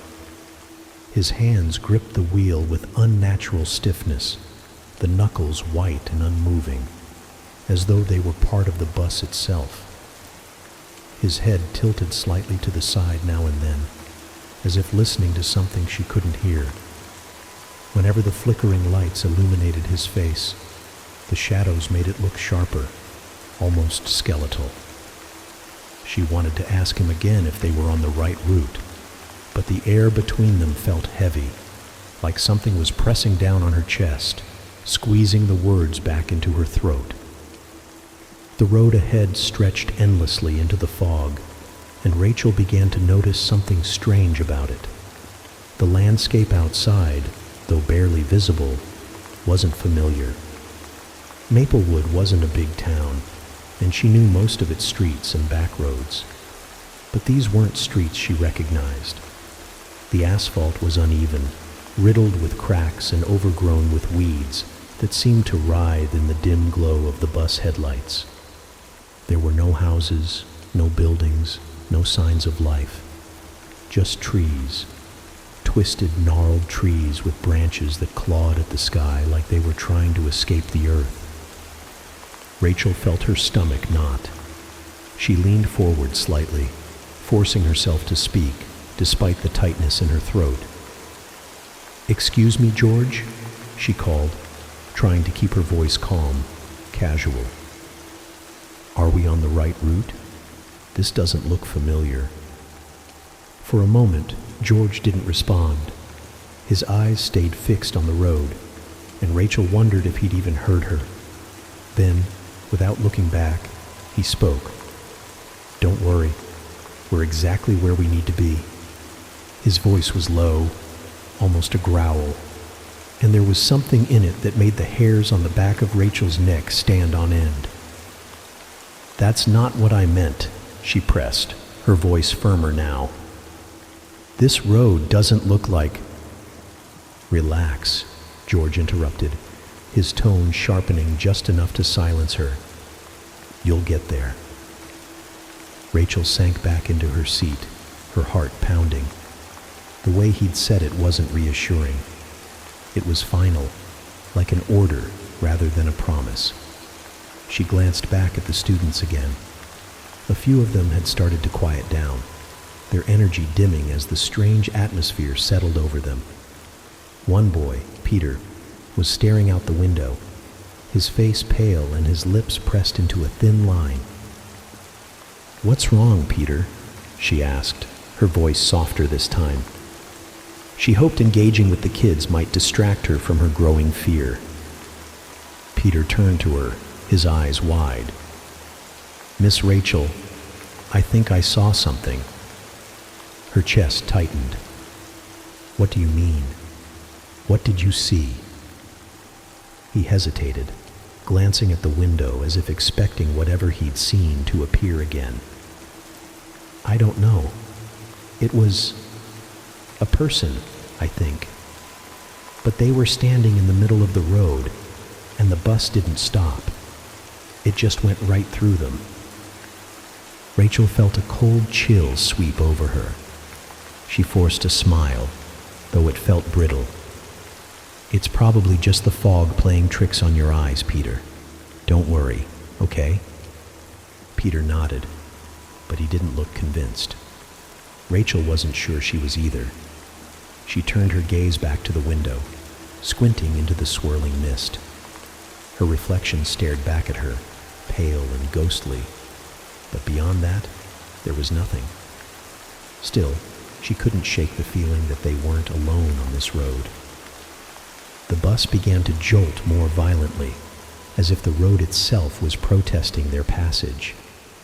The students started to notice, their laughter replaced by murmurs of confusion and discomfort. "What's going on?" One of the girls, Emily, called out. "Why is the bus shaking so much?" Rachel stood up, steadying herself against the seats as she walked toward George. "What's happening? Is there something wrong with the bus?" George didn't answer. He just kept driving, his eyes fixed on the road ahead. Rachel reached out, placing a hand on the back of his seat. "George, you need to tell me what's going on. The kids are scared." Finally, he turned to look at her, just for a moment. His eyes gleamed unnaturally in the flickering light, and his expression was unreadable. "This bus doesn't stop for anything," he said, his voice low and deliberate. "You'd do well to remember that." Rachel stepped back, her hand falling away from his seat. Her breath caught in her throat. What did he mean by that? Before she could press him further, the bus lurched again, this time so violently that several students screamed. "Miss Rachel!" One of the boys, Jason, shouted. "The GPS isn't working!" She turned to see him holding up his phone, the screen showing static instead of the navigation app. Several other students pulled out their phones, only to find the same thing. Rachel grabbed her own phone from her pocket, her hands shaking as she unlocked it. No signal, no internet, nothing. Her heart raced as she turned back to George, but he didn't seem concerned. He was humming now, a low, tuneless sound that sent chills down her spine. Rachel sank back into her seat, clutching her phone like a lifeline. The students were panicking, their whispers and cries blending into a cacophony of fear. Rachel knew she had to do something, but she didn't know what. The mist outside grew thicker, pressing against the windows like it was trying to seep inside. The road ahead seemed to stretch endlessly, with no turns, no intersections, no landmarks. Just an infinite, desolate path leading them deeper into the unknown. The bus rolled forward through the endless fog, its engine groaning like an old beast, burdened by an invisible weight. The eerie silence outside was only broken by the rhythmic hiss of the bus's creaking brakes as it slowed to a stop. The motion was so abrupt and unexpected that Rachel was jolted forward in her seat. She turned to George, the driver, her brows furrowing. There was no visible stop ahead, no signs, no intersections, no indication of why they had halted in the middle of nowhere. The children, who had been growing increasingly uneasy, fell silent, their whispers replaced by the low hum of the idling engine. Rachel leaned forward, gripping the back of the driver's seat. "Why are we stopping?" she asked, her voice sharp with the edge of anxiety. George didn't look at her. His hands were still on the wheel, his knuckles pale against the cracked leather. "Picking someone up," he said simply, his tone so casual it sent a shiver down Rachel's spine. "Picking someone up?" she repeated, glancing at the desolate road outside. There was no one there, no houses, no vehicles, nothing but the dense fog curling around the bus like a living thing. The sound of the bus door creaking open broke the stillness. Rachel flinched at the noise, so loud against the oppressive quiet that it felt as though the fog itself recoiled. She turned to look, her stomach tightening. A figure emerged from the mist. At first, it was nothing more than a dark outline, vague and undefined. As it drew closer, the details became clearer. It was a woman, her thin frame wrapped in a tattered dress that might have once been white, but was now gray and stained with mud. Her hair hung in damp, stringy strands around her face, which was pale, almost translucent in the dim light of the bus. She moved with an unnatural stiffness, her arms hanging limply at her sides as though they weren't entirely her own. The children stirred uneasily. "Who is that?" one of them whispered, their voice trembling. Rachel didn't answer. She couldn't. Her throat felt tight, and her chest ached with the weight of something she couldn't name. She turned back to George, who was now watching the woman climb the steps of the bus. There was something in his eyes, an expression she couldn't quite place. Was it recognition? Anticipation? Satisfaction? The woman stepped onto the bus, her bare feet making no sound against the metal floor. She didn't look at anyone, didn't acknowledge the stares of the children or the tension radiating from Rachel. Instead, she moved to the back of the bus, her head tilted downward, her eyes fixed on the floor. Rachel's instincts screamed at her to stop this, to demand answers from George, to demand answers from the woman herself. But something in the air, something heavy, oppressive, and unseen, kept her rooted in place. She turned her head slightly, watching as the woman reached the last row of seats and sat down. Her movements were deliberate, almost mechanical. The students whispered amongst themselves, their voices low and anxious. Why did she get on here? Did anyone else see her before we stopped? She's weird. She's scaring me. Rachel forced herself to stand, her legs trembling as she made her way down the aisle. She couldn't let the children see her fear. She needed to project authority, to take control of the situation. When she reached the back of the bus, she stopped, hesitating for a moment before addressing the woman. "Excuse me," she said, her voice steadier than she felt. "Are you lost? Do you need help?" The woman didn't respond. She didn't even look up. Her hands rested on her lap, her fingers long and thin, the nails chipped and dirty. Rachel swallowed hard, resisting the urge to back away. She stepped closer, lowering her voice. "Ma'am, do you have a destination? Where are you trying to go?" Finally, the woman moved. Slowly, she lifted her head, her gaze meeting Rachel's. Her eyes were unlike anything Rachel had ever seen, black, bottomless pits that seemed to draw the light out of the air around her.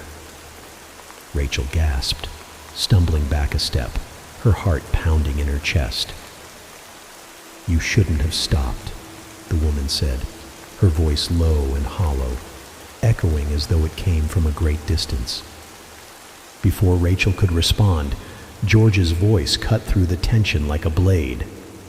"Everyone sit down. We're moving again." Rachel turned to look at him, anger flaring in her chest.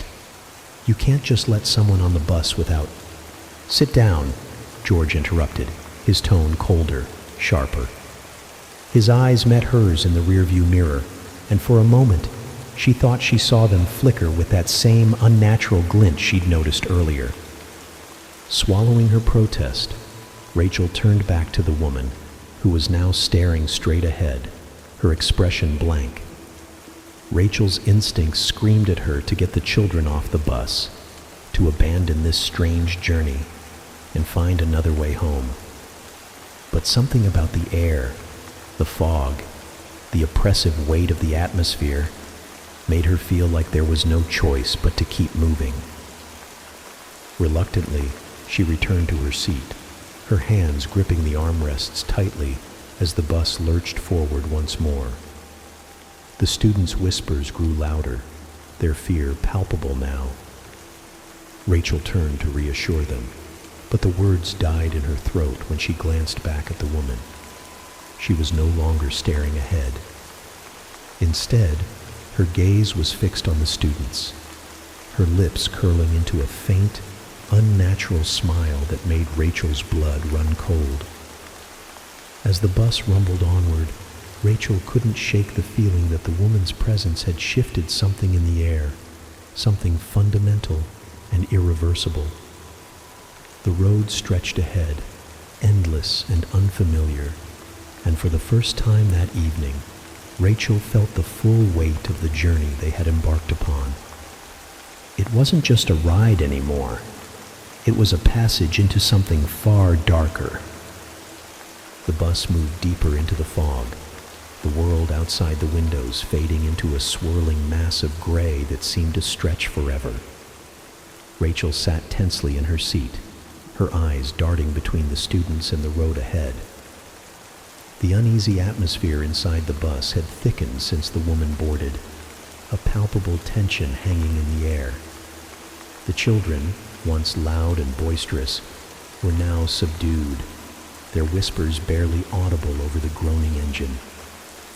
Even the ones who usually couldn't sit still for more than a few minutes were eerily quiet, their faces pale in the flickering interior lights. The road outside had changed. At first, Rachel thought it was just her imagination, but the longer she stared, the more she noticed. The asphalt looked cracked and uneven, overgrown with twisting weeds that seemed to move when the headlights hit them. The trees lining the road were misshapen and skeletal, their branches clawing at the fog like they were alive. No road signs, no intersections, no markers of civilization, just an endless, desolate path leading into nothingness. Rachel pulled out her phone again, hoping against hope that the signal had returned. The screen lit up, but it was the same as before. No bars, no Wi-Fi, nothing. She glanced back at the students, most of whom were clutching their own phones, their faces etched with confusion and growing fear. "Miss Rachel," a girl named Emily whispered, her voice trembling. "Why doesn't anything work? My phone was fine earlier."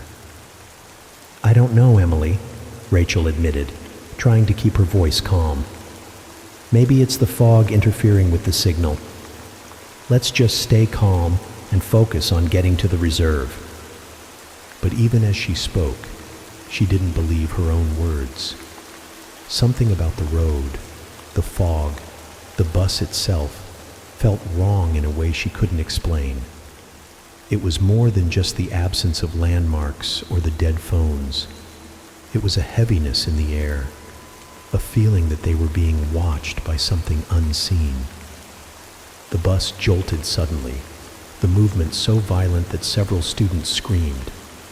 Rachel grabbed the back of the seat in front of her to steady herself, her heart racing. The interior lights flickered wildly, plunging the bus into darkness for a few seconds before they sputtered back to life. "What was that?"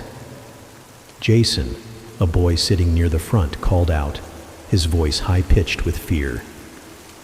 Rachel turned to George, the driver, who seemed entirely unfazed by the chaos. His hands were steady on the wheel, his expression unreadable.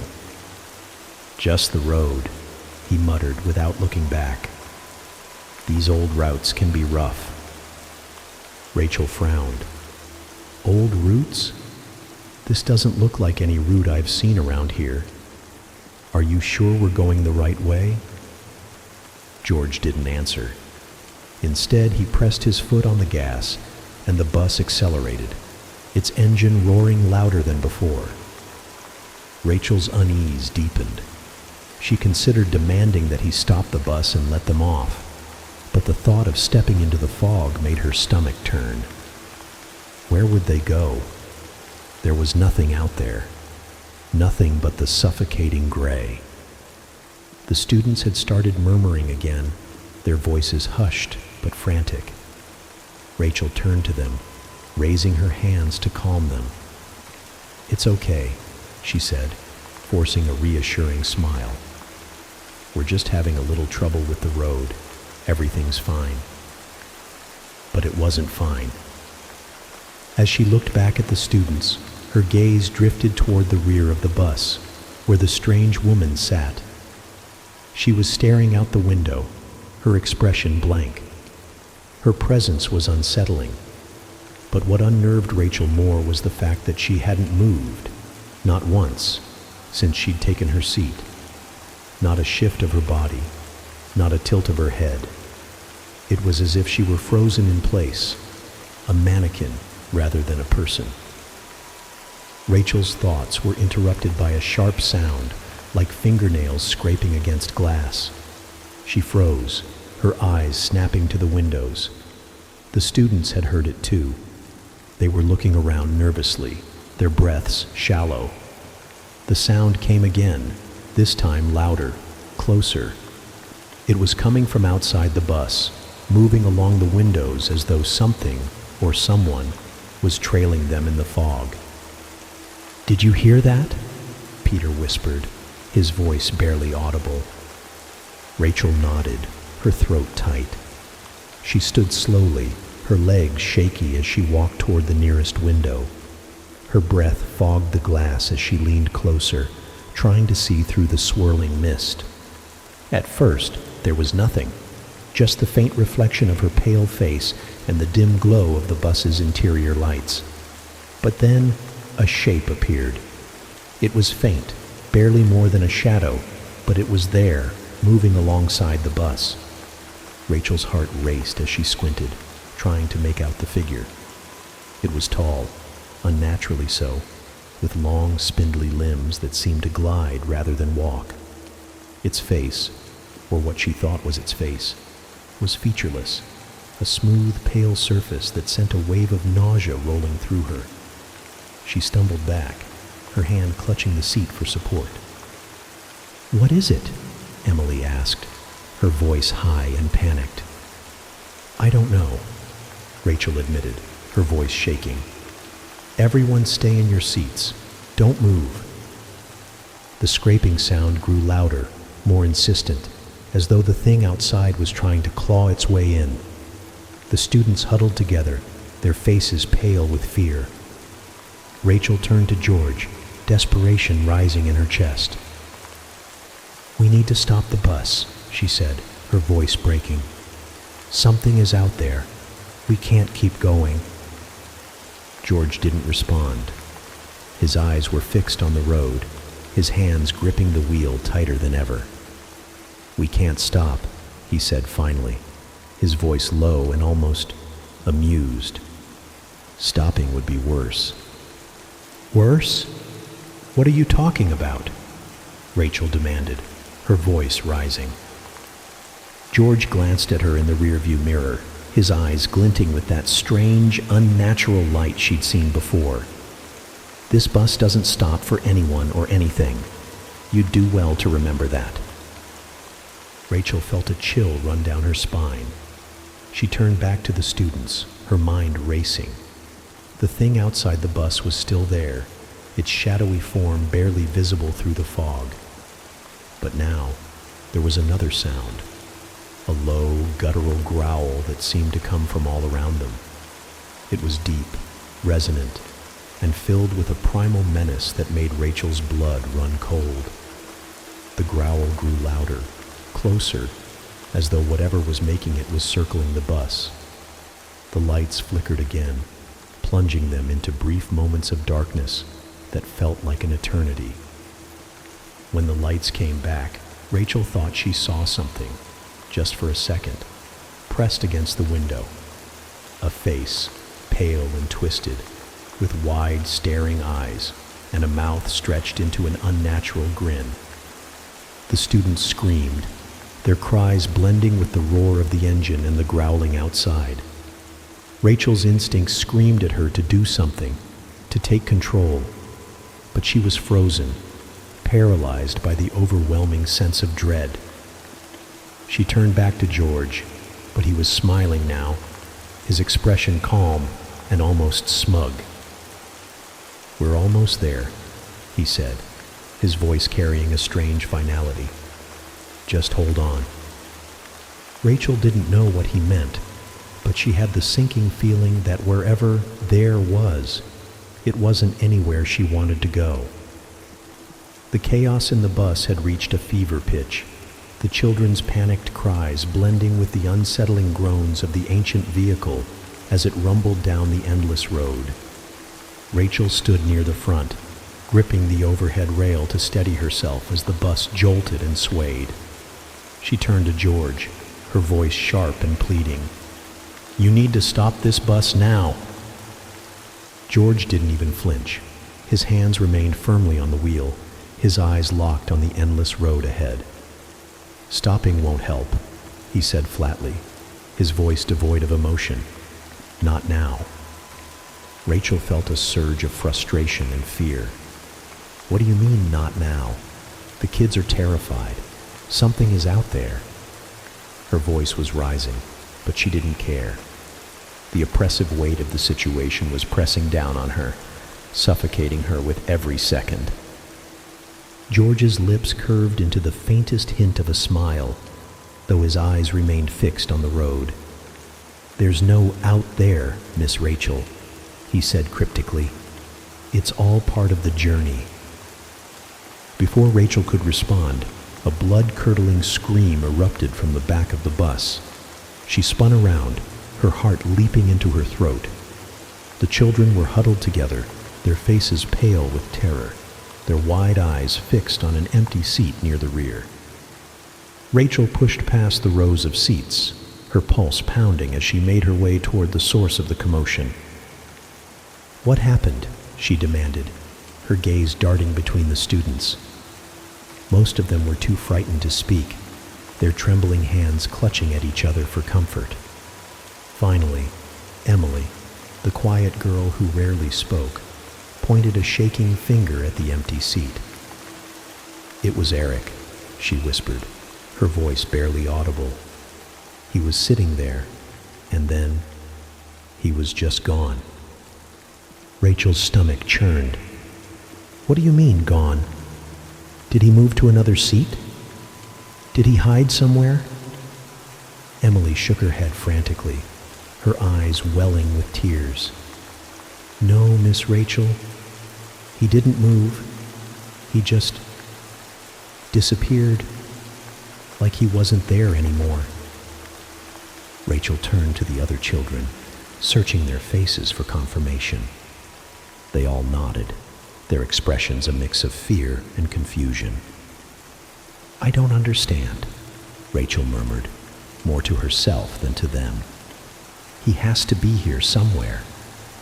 She crouched down, peering under the seats, her hands trembling as she searched.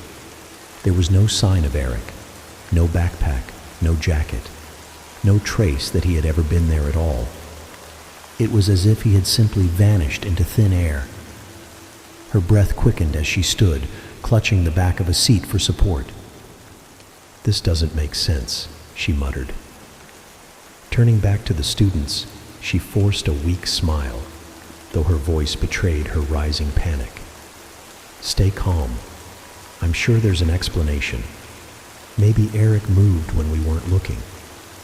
We'll find him." The children didn't look convinced. Their fear was palpable, their wide eyes darting around the bus as though expecting another disappearance at any moment. Rachel straightened, her gaze shifting toward the back of the bus, where the strange woman still sat in eerie silence. She hadn't moved since she'd boarded, her blank eyes fixed on the window, her hands resting unnaturally still in her lap. Rachel felt a chill run down her spine. She didn't want to approach the woman, not after the way she had spoken earlier, not after the way her presence seemed to drain the air from the room.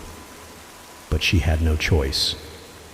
Taking a deep breath, She forced herself to move closer, her steps slow and hesitant. "Excuse me," she said, her voice trembling slightly.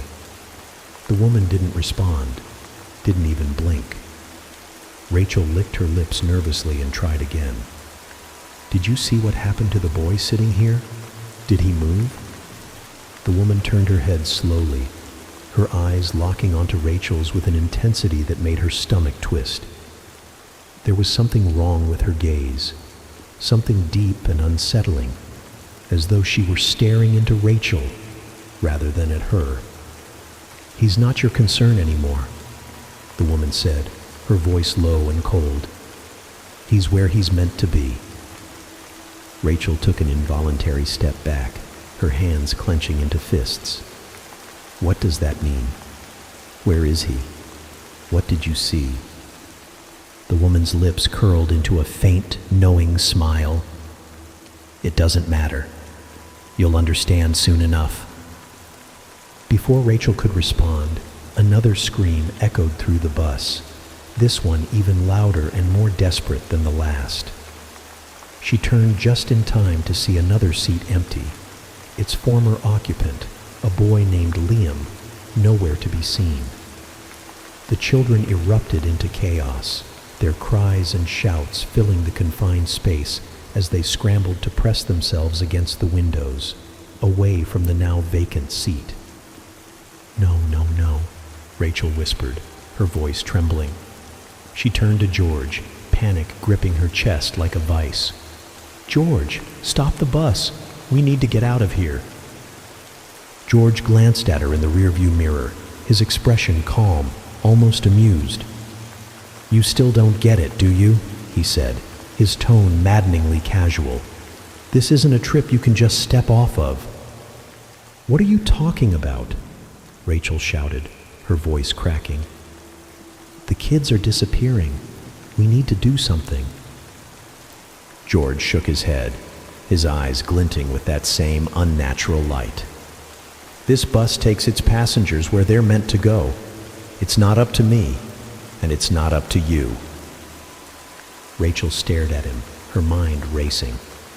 She turned back to the children, who were now clutching each other, their faces streaked with tears. "Everyone stay together," she called out, her voice firm despite the terror gripping her. "No one moves from their seats. We'll get through this." But even as she spoke, she felt the hopelessness of her words. The bus rumbled onward, its lights flickering ominously, the oppressive fog pressing against the windows. The road ahead stretched endlessly, and the seats around her seemed emptier with every passing moment. The scraping sound returned, louder this time, and the shadows outside the bus grew darker, more distinct. Rachel turned back to the woman in the rear, who was now smiling faintly, her eyes gleaming with something Rachel could only describe as satisfaction. It was then that Rachel realized the truth. Whatever was happening, it wasn't random. The children weren't simply vanishing. They were being taken, and she was powerless to stop it. Rachel's breathing was ragged as she clutched the back of a seat for support, her knuckles white against the cracked vinyl. The bus felt alive now, its vibrations humming in her bones, the groans of the engine echoing in her skull. Around her, the children were sobbing, clutching one another as if their combined presence might shield them from the impossible terror that was unfolding. Seats that had been occupied only moments ago now sat empty, a chilling reminder of the children who had vanished without explanation. The oppressive fog pressed against the windows, its shifting tendrils seeming almost eager to envelop the bus entirely. Rachel's gaze snapped to George, who remained calm, his hands steady on the wheel, his expression unreadable. "You have to stop this bus," she said, her voice trembling with desperation. "We need to turn back. We need to get off this road." George didn't respond immediately. His face was illuminated briefly by the flickering interior lights, his features sharp and shadowed. When he finally spoke, his tone was maddeningly calm. "There's no turning back, Miss Rachel. We're not on a road, you know. This isn't about where we've been. It's about where we're going." "What are you talking about?" Rachel snapped, her fear boiling over into anger. "These are children. They're disappearing. How can you just sit there and—" "They're not disappearing," George interrupted, his voice cold and firm. "They're being claimed." Rachel froze, her mouth opening and closing as she struggled to comprehend his words. "Claimed?" she echoed, her voice barely a whisper. "What does that even mean? Claimed by what?" George's lips curled into a faint smile, one that didn't reach his eyes. "You'll see soon enough." Rachel's stomach twisted, the cryptic answer only heightening her sense of helplessness. She turned her back on him, her gaze sweeping over the terrified children. They were huddled together now, their small bodies shaking, their wide eyes filled with tears. "Everyone, listen to me," she said, her voice wavering but determined. "We're going to figure this out. Just stay calm and stay together." Her words felt hollow, even to herself. The truth was, she had no idea what to do. The situation defied logic, defied reality. Children didn't just vanish into thin air, and yet that was exactly what was happening. She felt a deep, gnawing fear that whatever force was at work here was far beyond her ability to fight. The bus lurched violently, sending Rachel stumbling into a seat. The overhead lights flickered wildly, casting the interior into chaotic flashes of light and shadow. The children screamed, their voices raw with terror. Rachel scrambled to her feet, her heart pounding as she braced herself against the aisle. The bus groaned, the sound deep and resonant, like a living creature in pain. "Miss Rachel!" One of the boys, Peter, shouted, his voice high-pitched with panic. "Look at the windows!" Rachel turned, her breath catching in her throat. The fog outside had thickened, but within its swirling depths, shapes began to emerge. They were faint at first, indistinct shadows that moved with a disjointed, unnatural rhythm. As the bus rumbled forward, the shapes grew clearer. They were figures, tall, elongated, and twisted in ways that defied human anatomy. Their limbs were too long, their heads tilted at impossible angles. And their eyes, glowing faintly in the darkness, were fixed on the bus. The scraping sound returned, louder now and more insistent. It was coming from all around them, as if the figures were clawing at the exterior of the bus. The children shrieked, pressing themselves against the seats, their hands covering their ears in a futile attempt to block out the sound. Rachel felt a cold sweat break out across her skin as she stared at the figures, her mind struggling to process what she was seeing. "George!" she shouted, her voice cracking. "What the hell is that? What are those things?"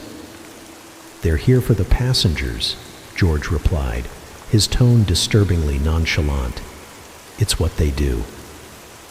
"What do you mean, here for the passengers? You need to stop this bus right now." Rachel's voice was frantic, her desperation reaching a breaking point. George shook his head, his eyes glinting with that same unnatural light.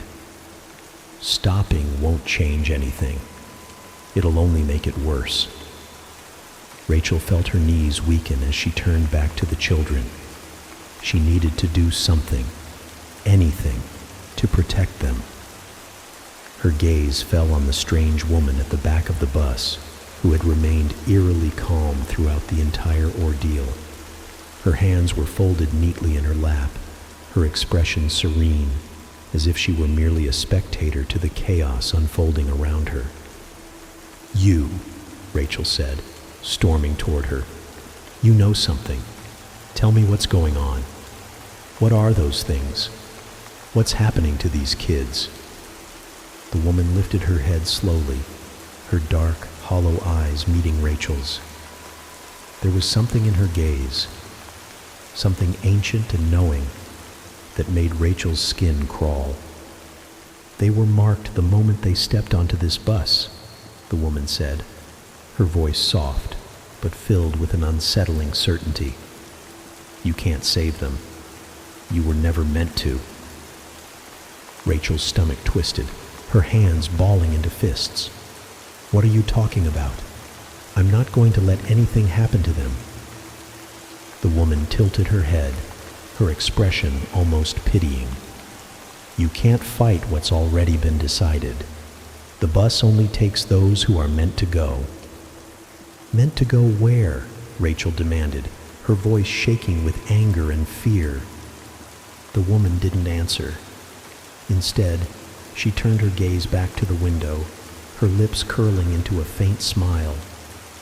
Rachel followed her gaze, her heart sinking as she saw the figures outside drawing closer. Their movements were slow but deliberate, their glowing eyes unblinking as they approached the bus. The scraping grew louder, more frantic, as if they were trying to tear their way inside. Rachel stumbled back, her chest heaving as she tried to catch her breath. The lights flickered again, plunging the bus into brief moments of darkness. In those fleeting seconds, Rachel thought she saw one of the figures inside the bus, its long, spindly fingers reaching for one of the children. But when the lights came back, the figure was gone, and the seat where the child had been was empty. "No!" Rachel screamed, her voice raw with despair. She rushed to the empty seat, her hands shaking as she reached out, as if she could somehow bring the child back. But there was nothing. No trace, no sign that they had ever been there. The children were sobbing now, their fear palpable. Rachel turned back to George, her vision blurred with tears. "You can't let this happen," she pleaded. "You have to do something." George didn't respond. He just kept driving, his expression calm, his eyes fixed on the road ahead. Rachel sank to her knees, her head in her hands, as the bus rumbled on into the endless fog. She felt completely powerless, trapped in a nightmare with no escape. The figures outside drew closer, their glowing eyes piercing through the mist, and Rachel knew, deep in her soul, that the worst was yet to come. The bus plunged into the tunnel, and the world outside disappeared in an instant. The oppressive fog gave way to total darkness, as if the vehicle had been swallowed whole by some unholy void. The headlights barely illuminated the tunnel walls, which seemed to close in, their surfaces slick and glistening as though alive. The sound of the tires echoed endlessly, a repetitive rhythm that seemed to amplify the terror gripping the bus's occupants. Rachel clutched the back of the nearest seat, her knuckles white. The air had grown heavy, almost suffocating, and each breath felt like an effort. She could hear the children crying softly, their muffled sobs cutting through the oppressive silence. Their fear was infectious, feeding her own growing panic. Her gaze darted toward the windows, but there was nothing to see, only the faint reflection of the flickering interior lights. It was as if the world outside had ceased to exist entirely. "George," she said, her voice hoarse, "what is this? Where are we?" He didn't answer, his hands gripping the wheel with mechanical precision. His face was lit intermittently by the flickering lights, each flash highlighting the unsettling calm in his expression. Rachel wanted to scream at him, to demand answers, but something about the tunnel's oppressive silence made her hesitate. It felt wrong to speak too loudly, as though raising her voice might draw the attention of something unseen. The whispers began softly, so faint at first that Rachel thought they were a trick of her imagination. But as the bus rumbled deeper into the tunnel, the whispers grew louder, more distinct. They came from all directions, echoing in the confined space, overlapping in a cacophony of unintelligible voices.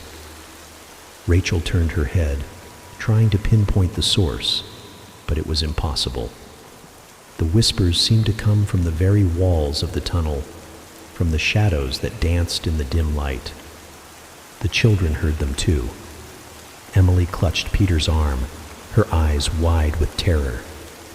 "Miss Rachel," she whimpered, her voice barely audible over the growing noise. "What are they saying?" Rachel strained to listen, her heart pounding in her chest. The whispers were chaotic, fragmented, but certain words stood out, chilling her to the core. Lost. Taken. Ours.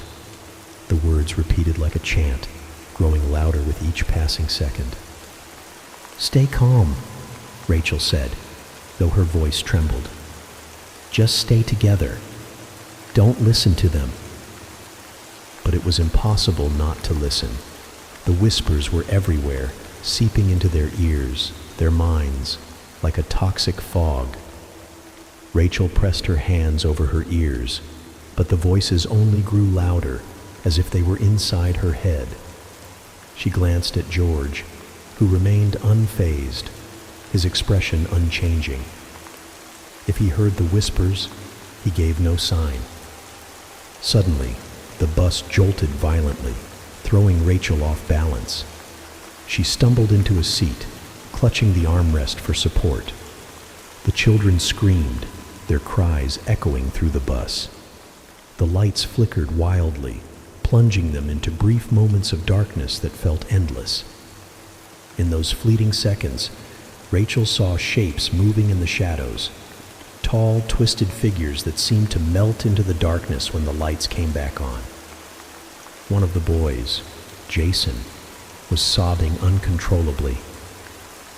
"They're in here," he shouted, pointing toward the back of the bus. "I saw them. They're coming for us."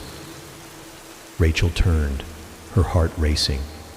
She couldn't see anything, but the oppressive weight of something unseen pressed down on her, making it hard to breathe. She stepped into the aisle, her legs trembling as she moved toward the back of the bus. The whispers were louder here, almost deafening, and the shadows seemed thicker, darker, as though they were alive. The strange woman was still seated at the rear, her expression as calm and detached as ever. She met Rachel's gaze, her dark eyes glinting with a cold amusement. "You can't stop them," she said softly, her voice cutting through the whispers like a blade. "They've already claimed what's theirs." "Stop saying that," Rachel snapped, her fear giving way to anger. "Who are you? What are you talking about?" The woman's smile widened, but she didn't answer. Instead, she tilted her head toward the window, as if inviting Rachel to look. Against her better judgment, Rachel turned her head, her eyes narrowing as she peered into the darkness outside. For a moment she saw nothing. Then, slowly, shapes began to emerge from the shadows. They were the same figures she had seen earlier, tall, spindly, and impossibly distorted. But now, they were closer. Their glowing eyes pierced the darkness, and their twisted limbs moved with an unnatural grace. They surrounded the bus, their movements slow and deliberate, like predators toying with their prey. Rachel stumbled back, her breath coming in shallow gasps. "This isn't real," she whispered, shaking her head. "This can't be real." But it was real. The bus jolted again, the lights flickering wildly, and in the brief moments of darkness, Rachel saw the figures inside the bus. They were in the aisle, their long skeletal fingers reaching for the children. The lights returned, and the figures were gone. But the children's screams told Rachel they had seen them too. "We have to get out of here," Peter shouted, his voice high-pitched with panic. "We have to get off this bus." "No!" Rachel yelled, her voice cutting through the chaos. "Stay in your seats! Don't move!" But it was too late. One of the boys, Liam, bolted from his seat, running toward the front of the bus. "I'm not staying here," he screamed. "I'm getting out." "Liam, stop!" Rachel shouted, but he didn't listen. He reached the door and pounded on it, his small fists slamming against the glass. "Open it!" he screamed. "Let me out!" George didn't even glance at him. "He won't make it," he said quietly, his voice devoid of sympathy. Before Rachel could react, the lights flickered again, and the bus was plunged into darkness. Liam's screams were cut off abruptly, and when the lights returned, he was gone. His backpack lay in the aisle, a stark reminder of his presence only moments ago. The other children were crying uncontrollably now, their fear spilling over into hysteria. Rachel knelt in the aisle, her head in her hands, her body shaking with the weight of her helplessness. She wanted to comfort them, to reassure them, but the truth was, she didn't know what to say. She didn't know how to protect them from whatever was happening. The whispers grew louder, their chaotic voices blending into a deafening roar. The shadows pressed closer, their twisted forms moving with an otherworldly purpose. Rachel glanced at George, who remained impassive, his hands steady on the wheel as the bus rumbled deeper into the tunnel. "We're almost there," he said, his voice eerily calm. "Just a little further now." Rachel's stomach churned. Wherever there was, she knew it wasn't a place she wanted to go. Rachel's mind raced as the bus hurtled deeper into the unknown, its frame rattling with a sinister rhythm that echoed the dread in her chest.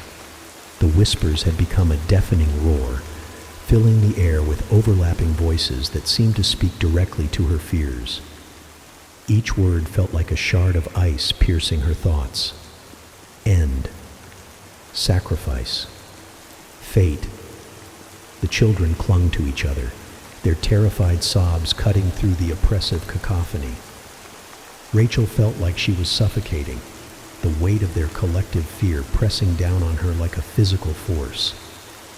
The tunnel stretched on endlessly, the flickering lights casting grotesque shadows on the slick walls. Rachel knew she couldn't let this continue. She had to do something, anything, to stop whatever this nightmare had become. Her eyes darted to George, who sat motionless at the wheel, his expression eerily calm, as though he were entirely detached from the chaos around him. "George!" she shouted, her voice hoarse from fear and frustration. "You have to stop this bus. You're the only one who can." He didn't respond. His hands remained steady on the wheel, his eyes fixed on the road ahead. Rachel pushed herself to her feet, her legs shaking as she staggered toward him. "Do you hear me?" she yelled, grabbing the back of his seat. "You have to stop." Finally, he turned his head slightly, just enough for her to see his face in the dim light. His eyes gleamed with that unnatural, otherworldly glow that sent a chill down her spine. "I told you," he said, his voice low and deliberate. "This bus doesn't stop. Not for you. Not for them." Rachel clenched her fists, her nails digging into her palms. "Then what do you want from me? Why are you doing this?" George chuckled, a dry, humorless sound that made her stomach churn. "It's not about what I want," he said. "It's about what the bus demands." "The bus?" Rachel repeated, her voice trembling. "What does that even mean? It's a vehicle, not a living thing." George's expression darkened, his lips curling into a faint smile. "Isn't it?" Rachel's breath caught in her throat. She wanted to argue, to deny the absurdity of his words, but deep down she couldn't. The bus did feel alive, in some twisted, incomprehensible way. Every groan of its engine, every jolt of its frame, felt deliberate, as though the vehicle itself were guiding them to their doom. Desperation clawed at Rachel's chest as she looked back at the children. Their faces were pale and streaked with tears, their eyes wide with terror. She couldn't let this happen. She couldn't let them be taken, one by one, into whatever darkness awaited them. Her gaze shifted to the emergency brake, a small lever mounted near the driver's seat. It was a long shot, but it was the only idea she had. If she could pull it, maybe, just maybe, she could stop the bus and give them a chance to escape. She lunged for the lever, her fingers brushing against the cold metal. George's hand shot out, gripping her wrist with an iron strength that belied his frail appearance. "Don't," he warned, his voice deadly calm. "You don't know what you're doing." Rachel struggled against his grip, her heart pounding. "I have to do something. I can't just sit here and watch them disappear." George's expression softened, but it wasn't compassion she saw in his eyes. It was pity. "You think you can save them," he said quietly, "but this isn't your burden to bear." Before Rachel could respond, the strange woman's voice cut through the air like a knife. "He's right, you know." Rachel turned, her eyes narrowing as she faced the woman at the back of the bus. She was standing now, her posture unnaturally straight, her dark eyes gleaming with a cold, predatory light. "This isn't about you," the woman continued, her tone dripping with condescension. "It never was." "Then what is it about?" Rachel demanded, her voice shaking with anger and fear. "Why are you here? Why are they being taken?" The woman's lips curled into a faint smile. "Because they're chosen," she said simply. "This bus only takes those who are meant to go." "That doesn't make any sense," Rachel shouted. "They're just kids. They haven't done anything to deserve this." "Deserve?" the woman repeated, her smile widening. "This isn't about justice or fairness. It's about balance, and the balance requires sacrifice." Rachel felt a cold sweat break out across her skin. "Sacrifice," she whispered, her voice barely audible. "What kind of sacrifice?" The woman tilted her head, her expression almost pitying. "The kind that ensures the rest of the world keeps spinning," she said.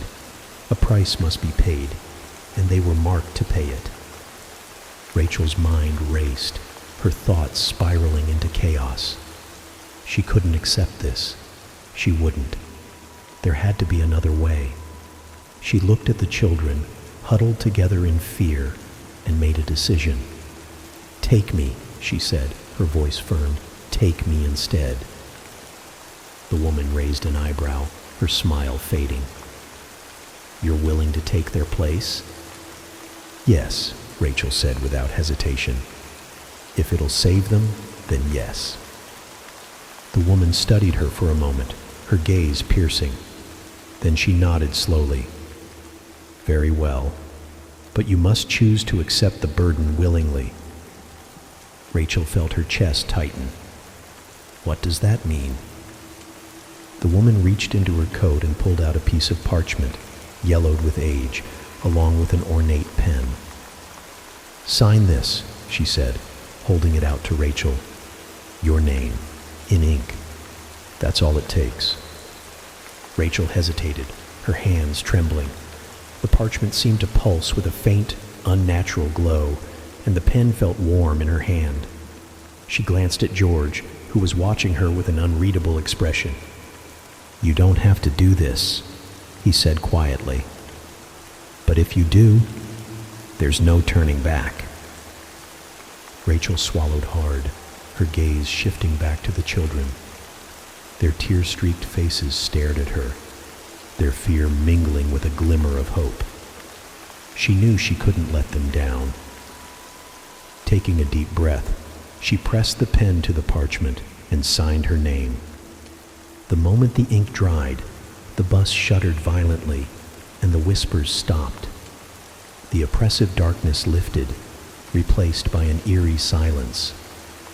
Rachel felt a strange warmth spread through her chest, followed by a sudden crushing weight.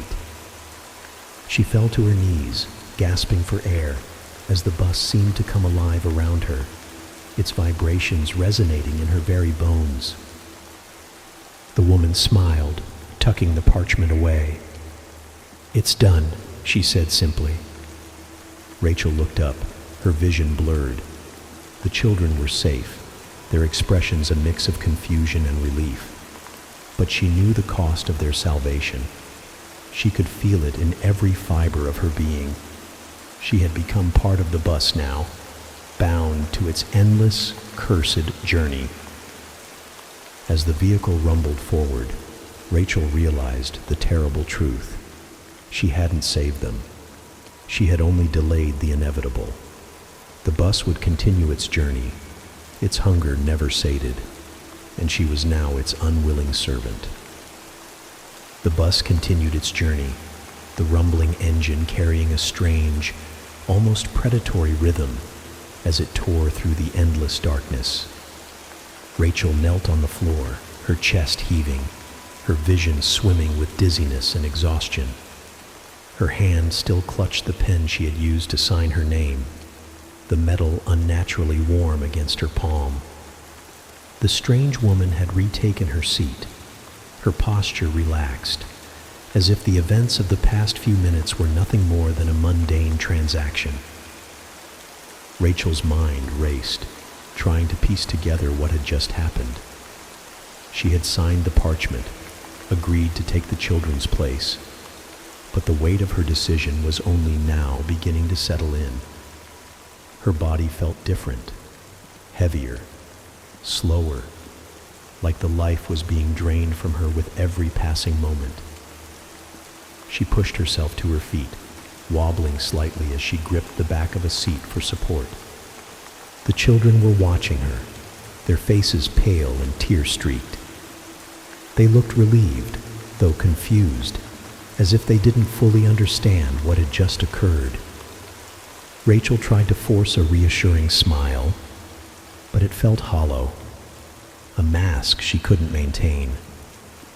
"It's going to be okay," she said, her voice trembling. "You're safe now." George glanced at her in the rearview mirror, his expression unreadable. His eyes, still glowing faintly with that unnatural light, seemed to bore into her. "You made your choice," he said quietly. "There's no going back." Rachel staggered forward, gripping the seatbacks for support as she made her way toward him. "What happens now?" she demanded, her voice hoarse. "I did what you wanted. I took their place. So stop this bus and let them go." George didn't respond immediately. His hands remained steady on the wheel, his gaze fixed on the road ahead. Finally, he spoke, his tone low and deliberate. "They'll be fine. This trip wasn't meant for them anymore." "Then why are we still moving?" Rachel snapped. "If it's over, why can't we stop?" George's lips curved into a faint smile. "Because the bus never stops, Rachel. Not for long. It always needs a driver." Her stomach sank as the weight of his words hit her. "A driver?" she repeated, her voice barely a whisper. "What are you saying?" "I told you," George said, his tone maddeningly calm. "This bus takes those who are meant to go. It doesn't matter how or why. And now, it's your turn." Rachel felt a chill run down her spine. "You mean, I'm the driver now?" George nodded, his expression almost sympathetic. "That's the deal you made. You wanted to save them, and you did. But the bus needs someone to guide it. someone to ensure the balance is maintained. "No," Rachel said, shaking her head. "That wasn't the deal. I thought it would end, that it would stop." George chuckled, a low, humorless sound. "It doesn't stop, Rachel. It never stops." Rachel's legs buckled, and she sank into one of the seats, her head in her hands. The enormity of her decision crushed her, the realization that she was now bound to this cursed vehicle for eternity. She glanced at the children again, their frightened faces staring back at her. At least they were safe. At least they would get to go home. That was the only comfort she could cling to. But even as she thought this, she noticed something strange. The children seemed different. Their features were sharper, their movements slower, as if they were fading somehow. Rachel blinked, her breath catching in her throat. "What's happening to them?" she asked, her voice trembling. George didn't look at her. "They're leaving," he said simply. "Leaving?" Rachel repeated, her voice rising.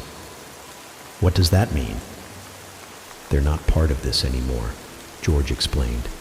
"The bus is letting them go, back to where they belong." Rachel's chest tightened as she watched the children fade further, their forms becoming translucent, ghostly. They didn't seem afraid, only confused, their wide eyes searching the bus as if trying to make sense of what was happening. One by one, they vanished, their seats left empty, the only evidence of their presence a faint warmth in the air. "No!" Rachel shouted, standing abruptly. "You said they'd be safe. You said—" "They are safe," George interrupted, his voice firm. "But they can't stay here. This place isn't meant for them anymore." Rachel's knees buckled again, and she gripped the seat for support, tears streaming down her face. She had sacrificed everything for them, and now they were gone, erased from this terrible journey as if they had never been there at all. She felt a hollow ache in her chest, a gaping void where her hope had once been. The strange woman rose from her seat, her movements slow and deliberate. She approached Rachel, her dark eyes gleaming with a mixture of amusement and pity. "You did what you thought was right," she said softly. "But you can't change the rules of this place. You're part of it now." Rachel looked up at her, her vision blurred with tears. "What happens to me?" she whispered. The woman tilted her head, her expression inscrutable. "You'll drive, for as long as the bus needs you. And when the time comes, someone else will take your place." Rachel's breath hitched as the woman's words sank in. She looked at George, who had risen from his seat, his hands no longer on the wheel. He stepped aside, gesturing toward the driver's seat with a faint smile. "It's your turn," he said simply. Rachel's legs felt like lead as she moved toward the front of the bus. Her body felt disconnected, as though it were acting on its own, driven by some unseen force. She sank into the driver's seat, her hands trembling as they gripped the wheel. The bus groaned, its engine roaring to life with renewed vigor. Rachel glanced into the rearview mirror, her heart sinking as she saw her reflection. Her face was pale, her eyes hollow, her expression eerily similar to George's. She turned to look at him, but he was gone, his seat empty. The road stretched ahead, endless and dark, the tunnel fading into the shadows. Rachel felt the bus shudder beneath her, its frame vibrating with a strange, otherworldly energy. She glanced at the dashboard, where the parchment she had signed lay, glowing faintly in the dim light. The whispers returned, soft at first, then louder, their chaotic voices filling the air. Rachel tightened her grip on the wheel, her chest heavy with despair. She had become part of the bus now, its unwilling servant, bound to its cursed journey for eternity. The bus rumbled forward, its headlights cutting through the darkness, and Rachel knew there was no escape.